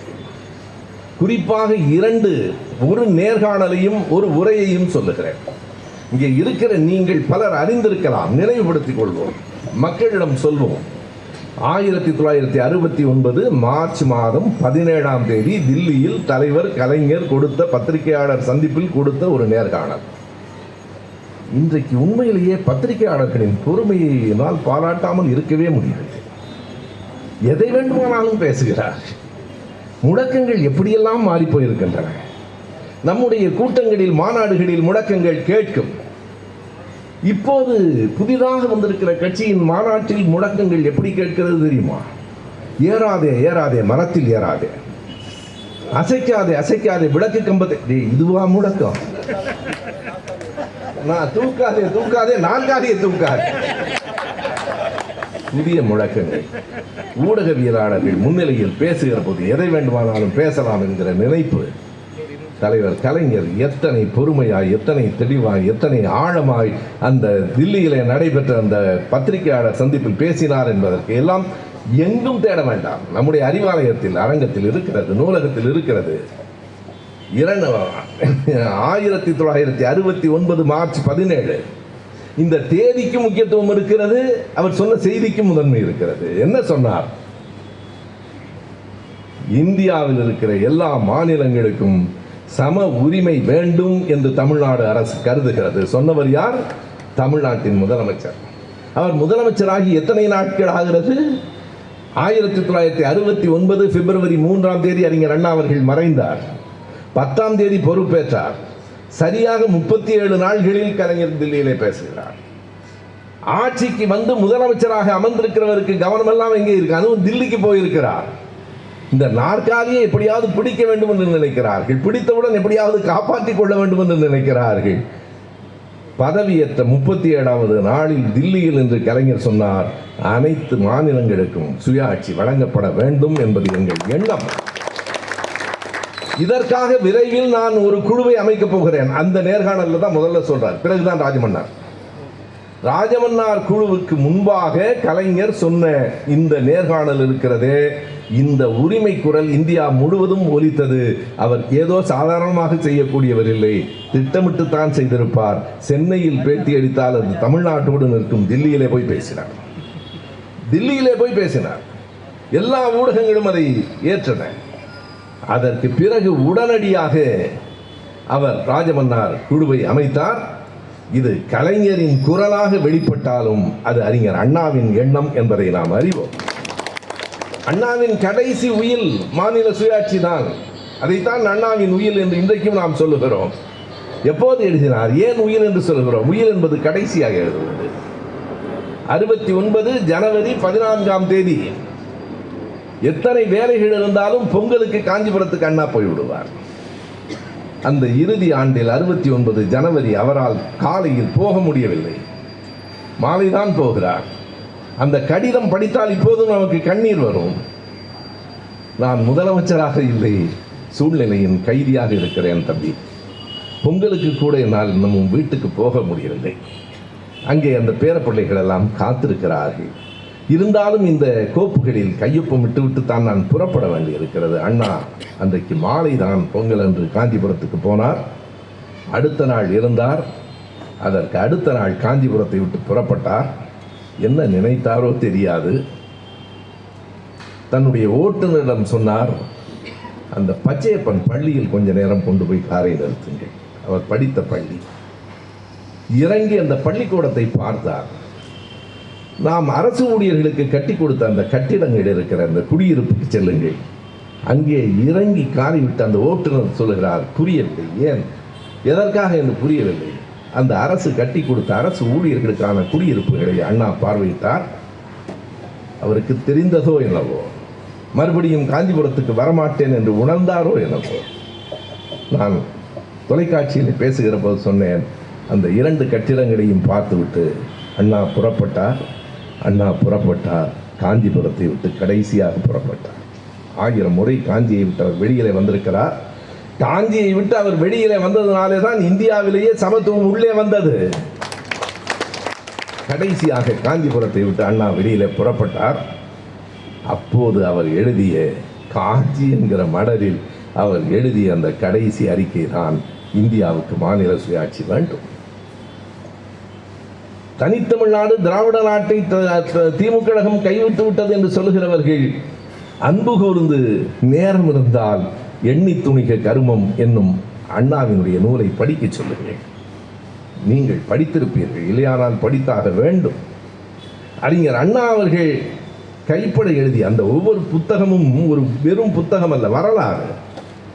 1963ஆம் ஆண்டு திமுகவின் பொதுக்குழுவில் அண்ணா பேசிய அல்ல, கவனியுங்கள், அண்ணா படித்த அறிக்கை. எப்போதும் அண்ணா எழுதி படித்ததில்லை. அண்ணாவிடமிருந்து தான் நாம் கற்றுக்கொள்ளுகிறோம். எப்படி குறிப்பில்லாமல் பேசுகிறீர்கள்? எங்கள் அண்ணாவை விடவா நாங்கள் கூடுதலாக பேசிவிடப் போகிறோம்?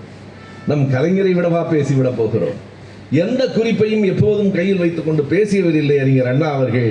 63இல் நடைபெற்ற அந்த திமுகவின் பொதுக்குழுவில் கைகளால் எழுதி கொண்டு வந்த அறிக்கையை அண்ணா படிக்கிறார். அதுதான் புத்தகமாக வந்திருக்கிறது. எப்படி தெரியுமா? அதற்கு என்ன வரலாறு தெரியுமா? அறிஞர் அண்ணா அவர்கள் அதை எழுதியது 1963. என்ன நினைத்து கொடுத்தாரோ தெரியாது, அருகில் இருந்த கலைஞரிடம் கொடுத்து அந்த அறிக்கையை வைத்துக் கொள்ள சொன்னார். அறிக்கையை கலைஞர் கவனமாக எத்தனை ஆண்டுகள் வைத்திருந்தார் தெரியுமா? 40 ஆண்டுகள் வைத்திருந்தார். 63இல் அண்ணா எழுதிய அந்த கையெழுத்து என்பது அப்படியே அண்ணாவின் கையெழுத்தோடு அடித்தல் திரித்தலோடு தான் கலைஞரால் 2003இல் பதிப்பிக்கப்பட்டது. இப்போதும் நம்முடைய நூலகத்தில் இருக்கிறது. எண்ணி துணிக கர்மம். ஏன் நான் திராவிட நாட்டை கைவிடுகிறேன்? அதற்கு அவர் சொல்லி இருக்கிற காரணம், இன்றைக்கு நாம் வளர்ந்திருக்கிறோம். ஆனால் அன்றைக்கு அறிஞர் அண்ணா சொல்லுகிறார், எப்படிப்பட்ட நிலைமை இருந்தது தெரியுமா? நம் கட்சியில் இருக்கிறவர்கள் அன்றாடம் காட்சிகள், தெருவோரத்து வியாபாரிகள், அவர்களை நம்பி அந்த குடும்பம் இருக்கிறது. நான் வீராவேசமாக பேசிவிடலாம், சிறைக்கு அணிவகுத்து செல்லுங்கள் என்று சொல்லிவிடலாம். சிறைக்கு போன பிறகு சிதறி போகிற அந்த குடும்பங்களை நான் எப்படி காப்பாற்றுவேன்? வெறும் வீரியம் அல்ல, மிகச் சரியாக அரசியலில் காய்களை நகர்த்த வேண்டும். இந்த புத்தகத்தை கலைஞர் அவர்கள் கைகளால் எங்களுக்கு கொடுத்தார்கள். 3 பேர் எதிரில் அமர்ந்திருந்தோம். ஒன்று நான், இன்னொன்று கவிஞர் வைரமுத்து, 3வது நண்பர் திருமாவளவன். என்ன சொல்லிக் கொடுத்தார் தெரியுமா? எப்போதாவது அரசியலில் என்ன செய்யலாம் என்ற குழப்பம் வந்தால் இந்த புத்தகத்தை படித்து வையுங்கள்.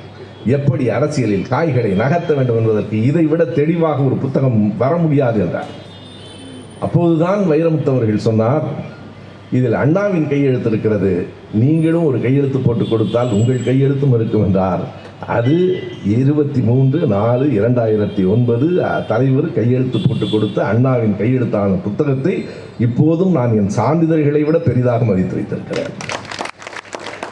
அந்த புத்தகம் சொல்லும் அரசியலில் எப்படி முடிவெடுக்க வேண்டும் என்று சொல்லும். அந்த அறிஞர் அண்ணாதான் கடைசியாய் சொன்னார், இந்த நாட்டுக்கு மிகப்பெரிய தேவையாக இந்தியாவுக்கு இருப்பது மாநில சுயாட்சி தான் என்று சொன்னார். அண்ணா சொன்னதை கலைஞர் செய்தார். எப்படி செய்தார்? 1969 ஆண்டு மார்ச் 17 தில்லியிலே கொடுத்த பேட்டிக்கு பிறகு ராஜமன்னார் அவர்கள் தலைமையிலே லட்சுமணசாமி முதலியார் சந்திரா ரெட்டியை கொண்டு ஒரு குழுவை அமைத்தார்.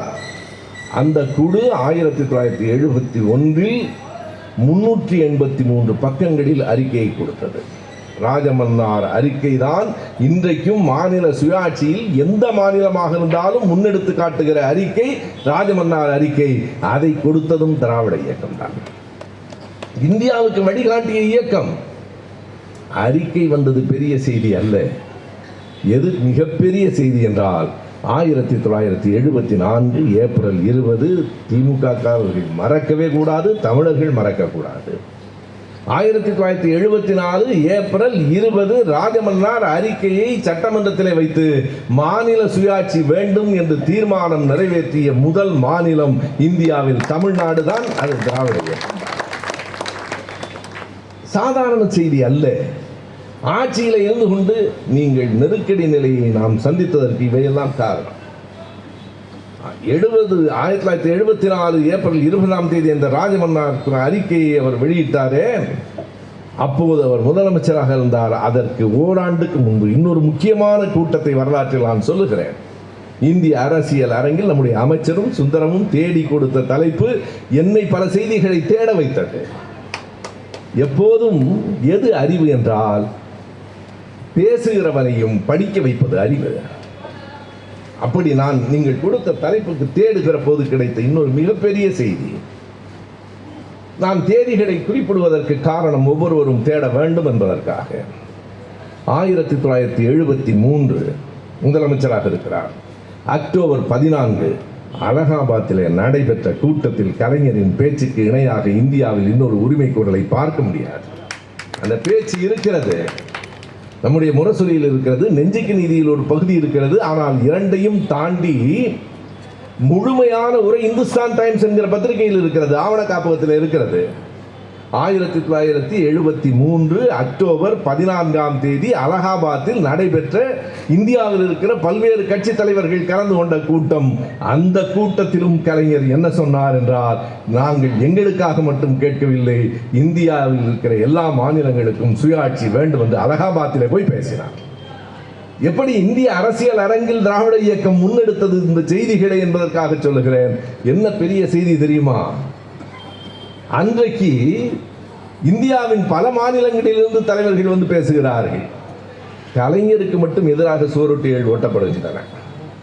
என்ன சுவரொட்டி ஒட்டப்படுகிறது? அலகாபாத்திலே நடக்கிறது, உத்தரப்பிரதேசம். அப்போதும் இதே ராமனை கொண்டு வருகிறார்கள். ராமனின் எதிரி கருணாநிதி பேசுகிறார். அவனே ஒரு விளம்பரம் கொடுக்கிறான் நமக்கு. ராமனின் எதிரி கருணாநிதி பேசுகிறார் என்று சுவரொட்டிகள் இந்தியில இருக்கிறது. கலைஞருக்கு தெரியவில்லை, அப்புறம் சொல்லுகிறார்கள். கலைஞர் தொடங்குகிற போதே சொல்லுகிறார், ராமனுக்கு எதிரி ராவணன் என்கிறார். அதுதான் அந்த பேச்சின் தொடக்கம். எதற்கு அவர் ராமனுக்கு எதிரி ராவணன் என்று தொடங்குகிறார் என்றால், அங்கே சுவரொட்டிகள் ராமனுக்கு எதிரி கருணாநிதி பேச வந்திருக்கிறான். இவற்றையெல்லாம் நாம் பார்த்து பார்த்து பழகி தாண்டி வந்திருக்கிறோம். திருப்பூரிலே ஐயா பெரியார் கூட்டத்திற்கு பேச வருகிறார். ஒரு பெரிய பதாகை எழுதி வைத்திருக்கிறார்கள். இங்கே இப்படி வைத்திருக்கிற பதாகை மாதிரி தான் நாம் பார்த்திருக்கிறோம். அந்த பதாகை வேறு. இன்று மாலை இந்த இடத்தில் ஈவே ராமசாமி கழுதை பேசுகிறது. பெரிய பேனர் பார்த்துவிட்டு கோவப்பட்டு தொண்டர்கள் அதை கிழிக்க போகிற போது ஐயா சொல்கிறார், வேலையே இல்லாதவன் இதை எழுதி வைத்திருக்கிறான், நமக்கு வேலை இருக்கிறது, வைத்தவன் கிடிக்கட்டும் அல்லது இருந்து விட்டு போகட்டும், எனக்கு என்ன அதை பற்றி பிரச்சனை இல்லை. ஐயா உங்களை பற்றி தப்பாக எழுதியிருக்கான். ஈவே ராமசாமி கடவுள் என்று சொன்னாலும் நான் மகிழ்ச்சி அடைய போவதில்லை, கழுதை என்று சொன்னாலும் நான் வருத்தப்பட போவதில்லை. எப்போதாவது என்னை பாராட்டுகிற போது நான் மகிழ்ந்திருந்தால் தானே தாக்கும்போது வருத்தப்படுவேன். அன்றைக்கும் தாக்கினார்கள், இன்றைக்கும் தாக்குகிறார். பெரியார் அன்றைக்கும் வாழ்ந்தார், இன்றைக்கும் வாழ்கிறார், என்றைக்கும் வாழ்வார். திராவிட இயக்கம் இந்த மண்ணில் என்னாலும் வாழும்.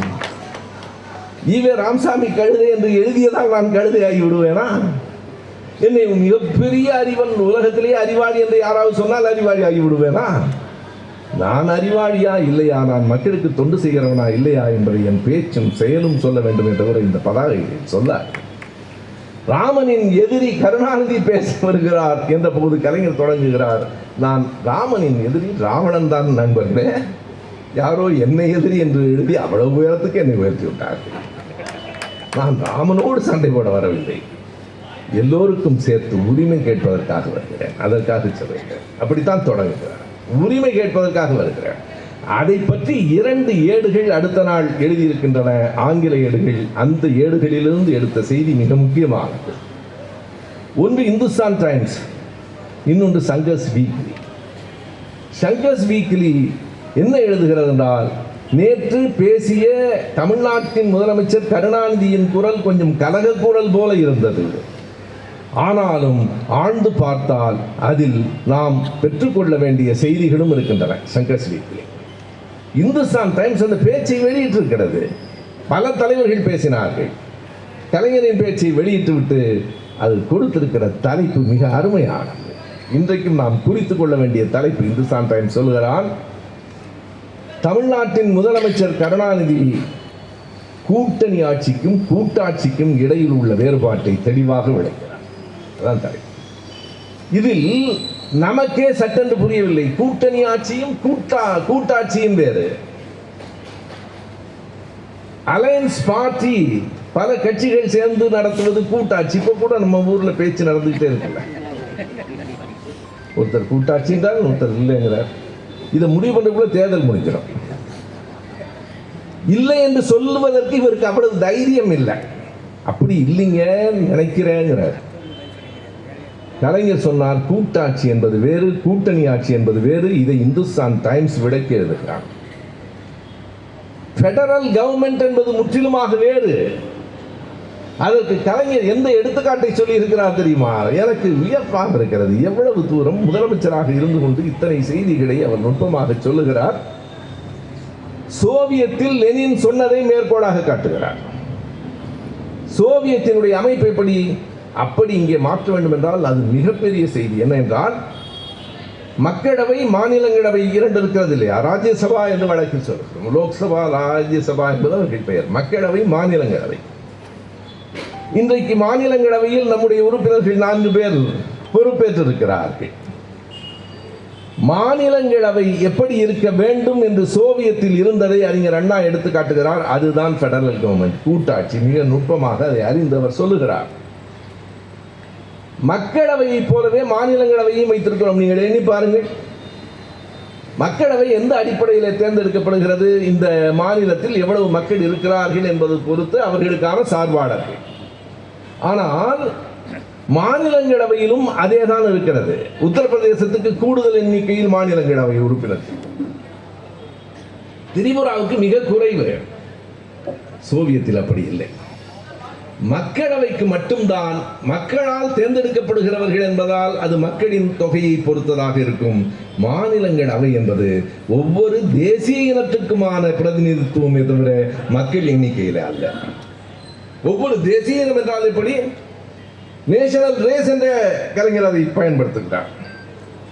தேசிய இனம் என்றால் உத்தரப்பிரதேசத்தில் மக்கள் தொகை கூடுதல், பீகாரில் கூடுதல், தமிழ்நாட்டில் அதை விட குறைவு, கேரளாவில் இன்னும் குறைவு, வடகிழக்கு மாநிலங்களில் மிக மிக குறைவு.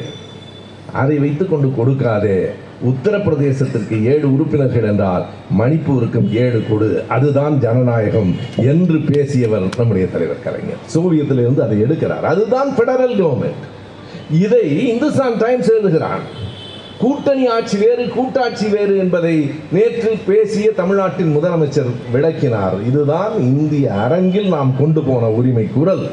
தமிழ்நாட்டில் 1000 குரல்களை கொடுத்திருக்கிறோம். இந்திய அரங்கில் எப்படி திராவிட இயக்கத்தின் குரல் ஒலித்தது என்பதற்காக நான் இவைகளை தேடி சொல்லுகிறேன். அப்படித்தான் அது வளர்ந்தது. நம்முடைய மாநில சுயாட்சி கோரிக்கை என்பது இந்தியாவிற்கு பல இடங்களிலும் இருந்திருக்கலாம், எழுந்தது நம்மிடமிருந்து. அதனால் தான் நெருக்கடி நிலையில் தமிழ்நாடு பாதிப்புக்கும் உள்ளாயிற்று, இந்தியா முழுவதும் உள்ளாயிற்று. தமிழ்நாடு அப்போது தனி தீவாக இருந்தது. யார் எதிர்த்தார்கள்? எதிர்ப்பதற்கு எவ்வளவு துணிவு வேண்டும்? இங்கே இருக்கிறவர்கள் நீங்கள் பலரும் பாதிக்கப்பட்டிருக்கலாம். நமக்கு பெயருக்கு பின்னால் வருகிற BA, MA, BSc, MSc என்பது எப்படி பட்டமோ, அதுபோல பெயருக்கு முன்னால் வருகிற மிசா, தடா, பொடா என்பதும் நமக்கான பட்டம். இன்னும் சொன்னால் பெருமைக்குரிய பட்டம். மிசா என்பதை நீ கடுமையானது என்று கருதினாய், நாங்கள் மிசா கணேசன் என்று போட்டுக்கொண்டோம். போடா. திமுக அதற்கெல்லாம் பயப்படாது. அது மிசா, பிறகு தடா, அப்புறம் பொடா. இந்த சட்டங்கள் எல்லாம் ஒடுக்குமுறை சட்டங்கள். எல்லாவற்றையும் தாண்டித்தான் வந்திருக்கிறோம். என்ன ஆயிற்று என்றால், நாம் ஆட்சியில் இருக்கிற போதே 75 ஜூன் 25, 26, 25ஆம் தேதி நெருக்கடி நிலை அறிவிக்கப்பட்டது. அதற்கான பின்புலங்களை எல்லாம் நாம் அறிவோம். ராஜநாராயணன் தொடுத்த வழக்கு, அது இந்திரா காந்தியின் தேர்தல் வெற்றி செல்லாது என்று அறிவித்து அதை எதிர்த்து உச்சநீதிமன்றத்திற்கு போய் உச்சநீதிமன்றம் அந்த தடையை நிறுத்தி வைத்து விட்டது. அலகாபாத் நீதிமன்றம் கொடுத்த தடையை நிறுத்தி வைத்து விட்டது. ஆனால் ஒரு நிபந்தனையை கொடுத்தது. இந்திரா காந்தி அவர்கள் பிரதமராக தொடரலாம், அந்த தேர்தல் முடிவுகளை மறுபடியும் ஆய்வு செய்யலாம். ஆனால் நாடாளுமன்றத்தில் எந்த வாக்கெடுப்பு நடைபெற்றாலும் இந்திரா காந்தி அவர்கள் வாக்களிக்க முடியாது. அந்த தீர்ப்பில் மிக முக்கியமான செய்தி அது. எனவே ராஜநாராயணன் என்ன சொன்னார்? வாக்களிக்க முடியாத ஒரு பிரதமராக இருக்கக்கூடாது, ஆட்சியை கலைக்க வேண்டும் என்றார். அப்போது நெருக்கடி நிலை அறிவிக்கப்பட்டது. நெருக்கடி நிலையை எதிர்த்து இந்தியாவிலேயே 24 மணி நேரத்திற்குள் எதிர்ப்பு தெரிவித்த முதல் அரசு நம்முடைய அரசு. அதில் எவ்வளவு ஆபத்து இருக்கிறது என்று கலைஞருக்கு தெரியாதா? ஆபத்துகளை எதிர்கொண்டே தான் வளர்ந்திருக்கிறோம். உரிமைக்கு குரல் கொடுக்கிற போது இப்படிப்பட்ட பாதிப்புகள் வரத்தான் செய்யும். 2 அரசுகள் எதிர்த்தன. நான் குறிப்பிடுவது தமிழ்நாடு மட்டும் என்று சொல்லவில்லை. 24 மணி நேரத்திற்குள் முதலில் எதிர்த்தது நாம் தான். எப்போதும் வரலாற்றில் நம்மை உயர்த்தி கொள்ள வேண்டும் என்பதற்காக எந்த பொய்யையும் சொல்லக்கூடாது. பாபுதாஸ் பட்டேல் தலைமையில் இருந்த குஜராத் அரசும் எதிர்த்தது. 2 அரசுகள் தான் எதிர்த்தன. தனிப்பட்ட முறையில் கட்சிகள் எதிர்த்தன. ஆனால் அரசுகள் தமிழ்நாடு, குஜராத், அன்றைக்கு குஜராத் நல்ல அரசாக இருந்தது. 2 அரசுகள் தான் எதிர்த்தன. அதற்கு பிறகு மிகப்பெரிய மாநாடு எதிர்கட்சி, இந்த எமர்ஜென்சி நெருக்கடி எதிர்த்து. எனவே ஏறத்தாழ ஒரு முடிவு வந்துவிட்டது. கலைஞருக்கு தெரியும். கலைஞருக்கு தெரியும் என்பது உனக்கு எப்படி தெரியும்? அவர் எழுத்துக்களை படித்தால் நமக்கு புரியும். 76 ஜனவரி 31 ஆட்சி கலைக்கப்பட்டது. ஆனால் அறிவிப்புகள் முன்பே வரத் தொடங்கிவிட்டன. 1976 ஜனவரி 9ஆம் தேதி நாடாளுமன்றத்தில் இந்திரா காந்தி பேசிவிட்டார். ஜனவரி 9 ஏட்டை எடுத்து பாருங்கள்.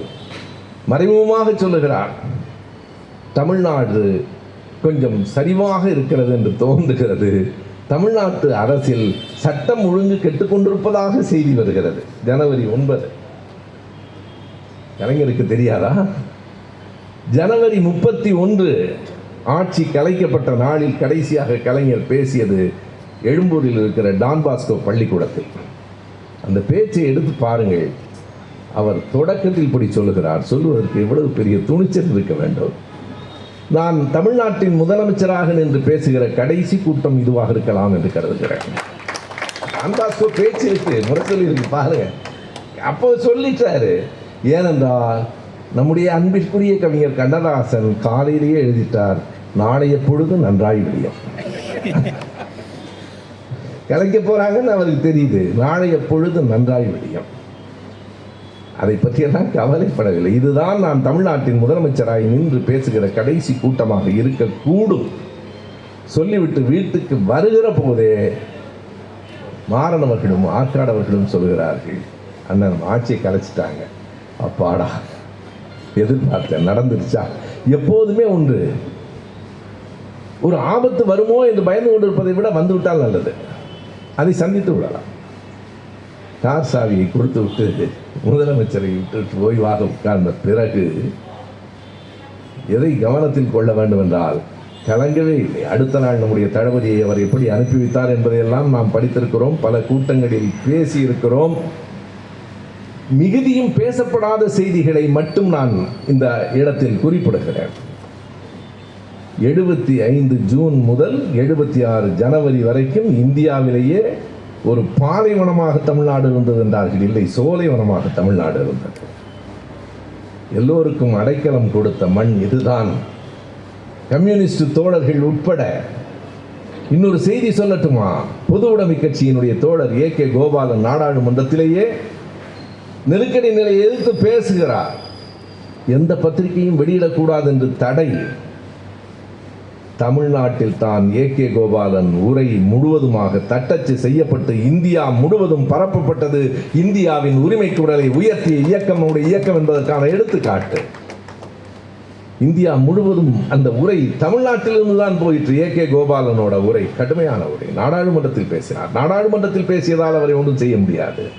ஆனால் அந்த உரையை வெளியிட்டால் பத்திரிகைகளுக்கு கடுமையான தண்டனை. நம்முடைய ஏடுகளில் விடுதலை ஏட்டில் தந்தை பெரியார் என்று எழுதக்கூடாது என்று சட்டம். தந்தை பெரியார் என்று எழுதக்கூடாது, ஈவே ராமசாமி என்று எழுது. இன்றைக்கு சிலர் ஈவே ராமசாமி என்று சொல்லுகிற போதெல்லாம் எனக்கு அதுதான் நினைவுக்கு வரும். விடுதலையிலேயே எழுதக்கூடாது என்றார்கள். மணியம்மையார் தூக்கி எறிந்து விட்டு அப்படித்தான் எழுதுவோம் என்று சொல், என்ன செய்கிறானோ செய்ய சொல் என்று சொன்னார். மணியம்மையார் ஒரு நாத்திக இயக்கத்திற்கு தலைமை தாங்கிய ஒரு பெண். மிக துணிச்சலான செயல். எனவே அப்படி இருந்த காலகட்டங்களை தாண்டி மறுபடியும் மாநில சுயாட்சி முன்னெடுத்து அதற்காக போராடி அதற்காக பலி கொடுத்து 1977 மே 28 மொரார்ஜி தேசாய் வந்ததற்கு பிறகு ஷா கமிஷன் நியமிக்கப்படுகிறது. ஷா கமிஷன் அறிக்கையில் இருந்து 4 வரிகளை மட்டும் சொல்லுகிறேன். நெருக்கடி நிலையில் இந்தியாவே பாதிக்கப்பட்டது என்றாலும் கூடுதலாக பாதிக்கப்பட்ட மாநிலம் தமிழ்நாடு, அதிலும் குறிப்பாக திமுக கழகம். நான் சொல்லவில்லை. 576 பேர் கைது செய்யப்பட்டார்கள் என்கிற புள்ளிவரத்தை ஷா கமிஷன் தருகிறது.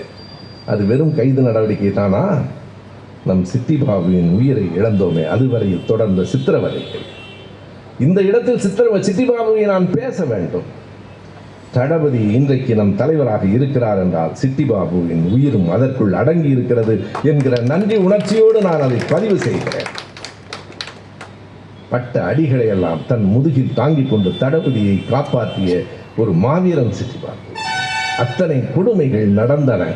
எண்ணி பாருங்கள் நண்பர்களே, அத்தனை கொடுமைகள் நடந்த பிறகு ஆட்சிக்கு வந்த பின்னால் எத்தனையோ ஆண்டுகள் முதலமைச்சராக கலைஞர் இருந்தார். அடித்த காவல்துறை அதிகாரி யார் என்று அவருக்கு தெரியும். கடைசி வரை அவனை இடமாற்றம் கூட செய்யவில்லை. ஏன் என்று கேட்டார்கள். நாம் எப்போதும் அம்புகளை தண்டிப்பதில்லை என்று சொன்னார். அம்புகளை தண்டிப்பதில்லை. திராவிட இயக்கத்தின் இயல்பான குணம்.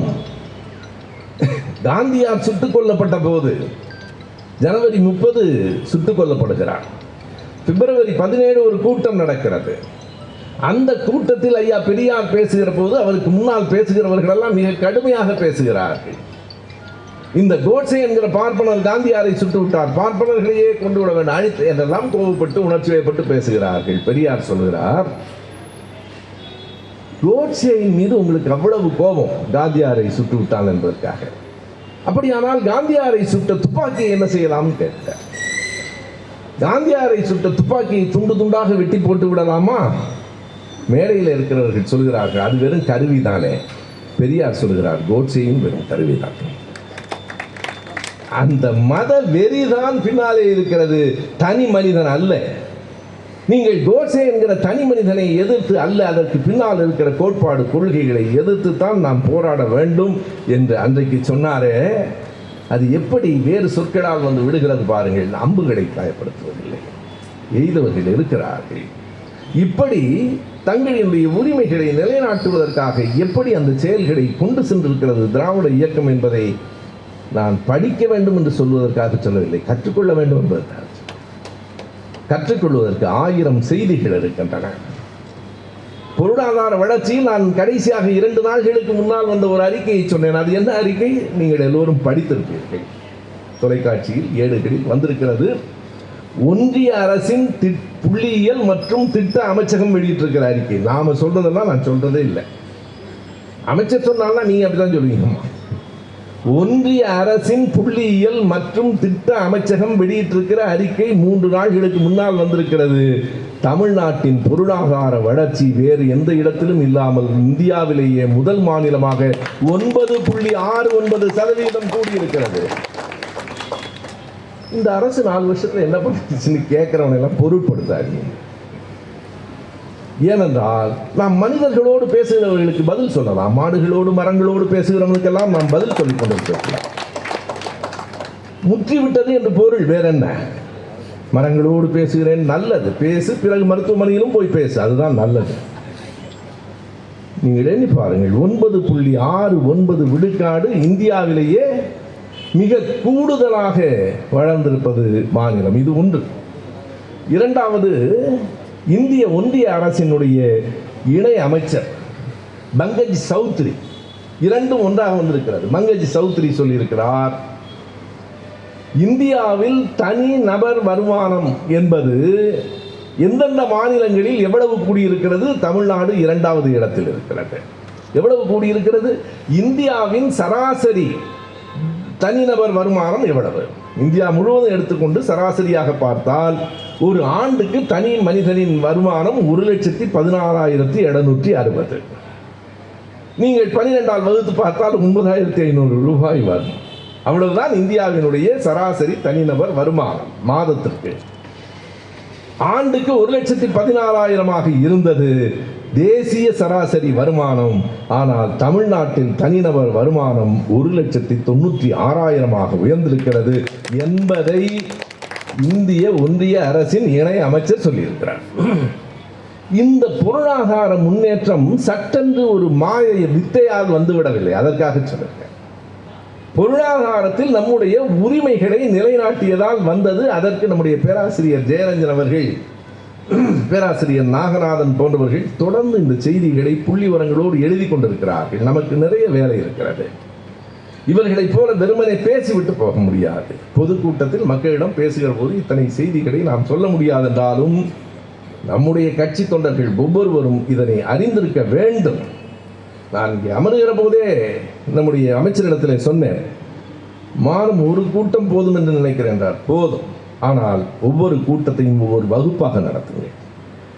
இந்த வகுப்பை எடுக்கிற, நடத்துகிற, கேட்கிற அணி இப்போதும் திமுகவில் தான் இருக்கிறது என்பதை சொல்லுங்கள். அதுதான் மிக முக்கியமானது. எப்படி இந்த பொருளாதார வளர்ச்சி? ஜெயரஞ்சன் அவர்கள் கீழத்தஞ்சை டெல்டா பகுதியிலே ஆய்வு நடத்தி எழுதியிருக்கிற செய்தி. அதை அவர் பல கூட்டங்களில் சொல்லியிருக்கிறார், எழுதியிருக்கிறார். நாம் நினைவுபடுத்திக் கொள்ள வேண்டும் என்பதற்காக மறுபடியும் சொல்லுகிறேன். கீழத்தஞ்சையில் 2 விதமான இந்த குத்தகைதாரர்களில் குத்தகை, வாரம் என்று 2 முறை உண்டு. குத்தகை என்பது நிலையானது, அதாவது அந்த நிலத்தின் உரிமையாளர் எங்கேயோ இருப்பார், குத்தகைக்கு விட்டிருப்பார்கள். நிலையான குத்தகை என்றால் அதற்கு குத்தகை என்று பெயர், அது மாறுமானால் அதற்கு வாரம் என்று பெயர். நிலையானது என்றால் எப்படி? இந்த வயலில் எத்தனை மூட்டைகள் வேண்டுமானாலும் விளையலாம், விளையாமலும் இருக்கலாம். ஆனால் ஒரு எடுத்துக்காட்டுக்கு சொல்லுகிறேன், ஆண்டுக்கு 10 மூட்டை நில உரிமையாளருக்கு கொடுத்து விட வேண்டும். ஒருவேளை 100 மூட்டை விளைந்தாலும் 10 கொடுத்தால் போதும், விளையவே இல்லை என்றாலும் 10 கொடுக்க வேண்டும். இது நிலையான குத்தகை. வாரம் என்பது என்ன? விளைவதில் பாதி கொடுக்க வேண்டும். 50 மூட்டை விளைகிறது என்றால் 25 கொடுக்க வேண்டும். 10 தான் விளைந்திருக்கிறது என்றால் 5 கொடுத்தால் போதும். இது வாரம்.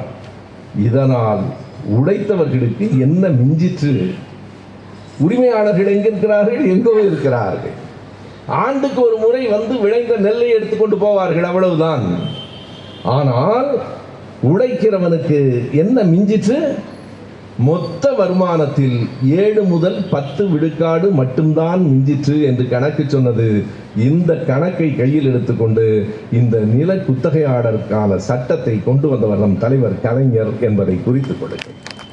3 சட்டங்கள். முதல் சட்டத்தை கொண்டு வந்தவர் அறிஞர் அண்ணா 68, 2வது சட்டம் 69, 3வது சட்டம் 71. இந்த சட்டங்கள் என்ன சொல்கின்றன?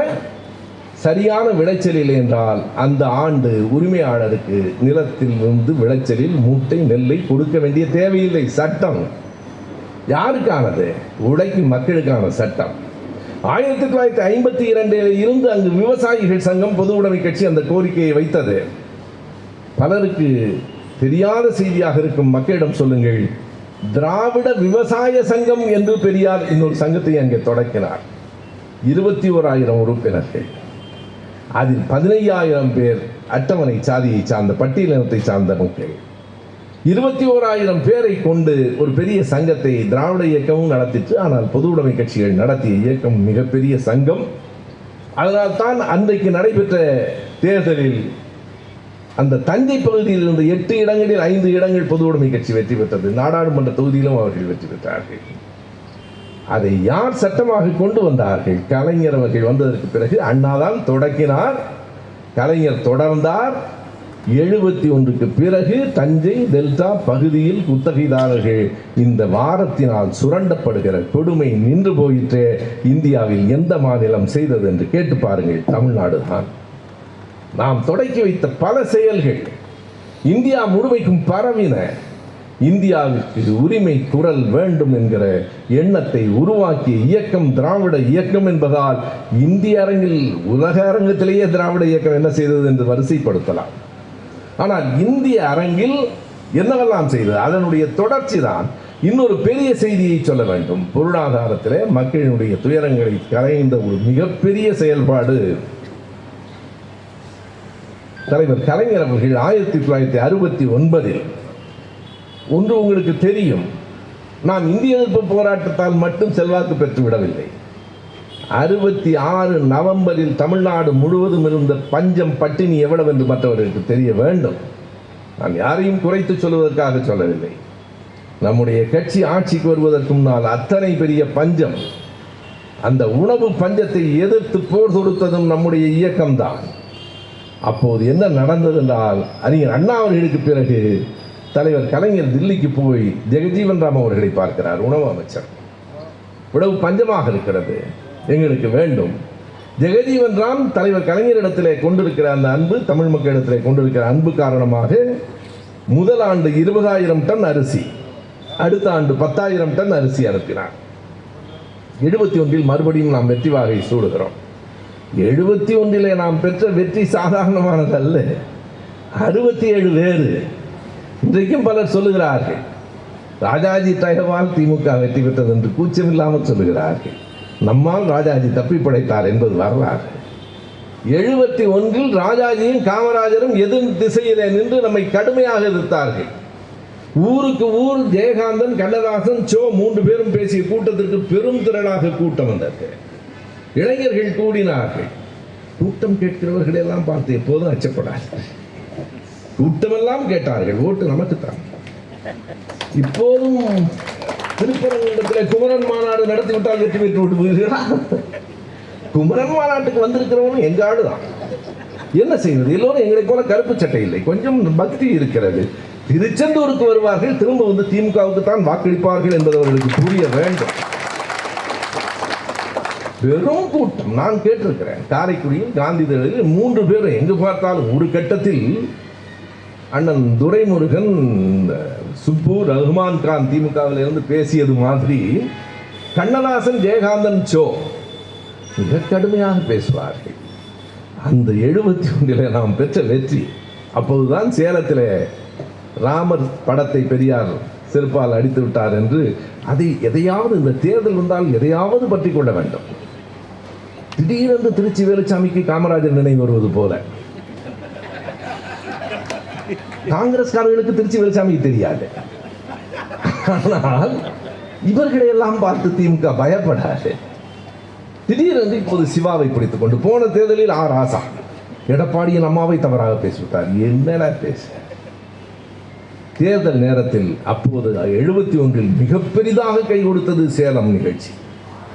உண்மையாக நடந்தது நமக்கு தெரியும். ஐயா அடிக்கவெல்லாம் இல்லை.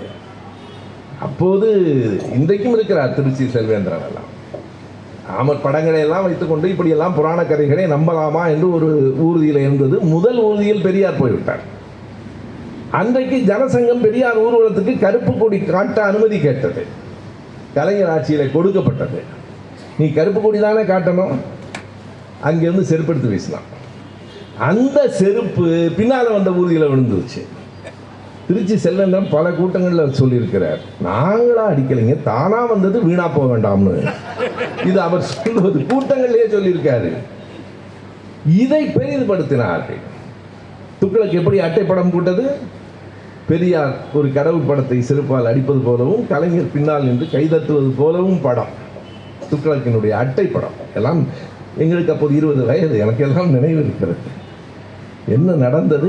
இதை இந்திரா காந்தி இடத்துல போய் கேட்டார்கள். கவுஹாத்தியிலே ஒரு கூட்டத்தில் பேசிவிட்டு இந்திரா காந்தி அவர்கள் இறங்கும் போது தமிழ்நாட்டில் உங்கள் கூட்டணி கட்சி சார்ந்தவர்கள் கடவுள் படத்தை அவமதித்திருக்கிறார்களே என்று கேட்டார்கள். இந்திரா காந்தி பொறுமையாக கேட்டார், யார் அப்படி செய்தது என்று கேட்டார். It is EV Ramasamy, Periyar என்று சொல்லுவார். அதற்கு இந்திரா காந்தி அம்மையார் சொன்ன பதில் என்ன தெரியுமா? he has been doing it for a long time என்றார். அவர் ரொம்ப நாளாக அடிச்சிருக்காரு, இப்போட அப்படி சொல்லி. அந்த அம்மா கேட்ட கேள்வி அதுதான். அவர் இந்த மாதிரி அவர் ரொம்ப நாளாக பண்ணுறாரு, உனக்கு இப்போ தான் தெரியுமா? she has been doing it for a long time என்று அவர் சொன்னார். அந்த தேர்தலில் தான் தோழர்களே 184 இடங்களில் நாம் வெற்றி பெற்றோம். குறித்துக் கொள்ளுங்கள், கொஞ்சம் கூப்பிட்டும் சொல்லுங்கள். இவர்கள் பேச பேச வரும் தேர்தலில் 200 இடத்தில் வருவோம். இன்னும் பேசு, மரியாதை இல்லாமல் பேசு. பிறகு துக்கம் விசாரிப்பதாக போய் நில், எங்களுக்கு கவலை. நீதான் வருவாய், நாங்கள் வரமாட்டோம். மனித மாண்பெல்லாம் எங்களுக்கு தெரியும், யார் மனிதர்கள் என்றும் எங்களுக்கு தெரியும். எனவே பேச பேச வளர்ந்தது தான், அடிக்க அடிக்க உயர்ந்தது தான் இந்த பந்து. குறித்து வரலாற்றில் அடிக்க அடிக்க உயரும். அதுதான் திராவிட இயக்கத்தின் பண்பு. எதற்காக என்றால் உரிமைக்காக. உரிமைகளை ஒரு நாளும் நாங்கள் விட்டுக் கொடுக்க மாட்டோம். உரிமைகளை உயர்த்தி பிடிப்பதற்காக சாதியின் பெயரால் தாழ்த்தாதே, பெண் என்பதால் தாழ்த்தாதே, ஏழை என்பதால் தாழ்த்தாதே. எந்த அடிப்படையிலும் மனிதர்கள் தாழ்த்தக்கூடாது என்கிற உரிமை குரலை இந்தியா முழுவதும் எழுப்பினோம். எங்கள் பாட்டன், உண்மையாய் சொல்லுகிறேன், இவர்கள் சொல்வது போல இல்லை, எங்கள் முப்பாட்டன் வள்ளுவன் சொன்னான், பிறப்புக்கும் எல்லா உயிர்ப்பினர். அந்த குரலை, அந்த உரிமை குரலை உயர்த்தி பிடிக்கவே திராவிட இயக்கம் பாடுபட்டது, பாடுபடுகிறது, பாடுபடும். நன்றி, வணக்கம்.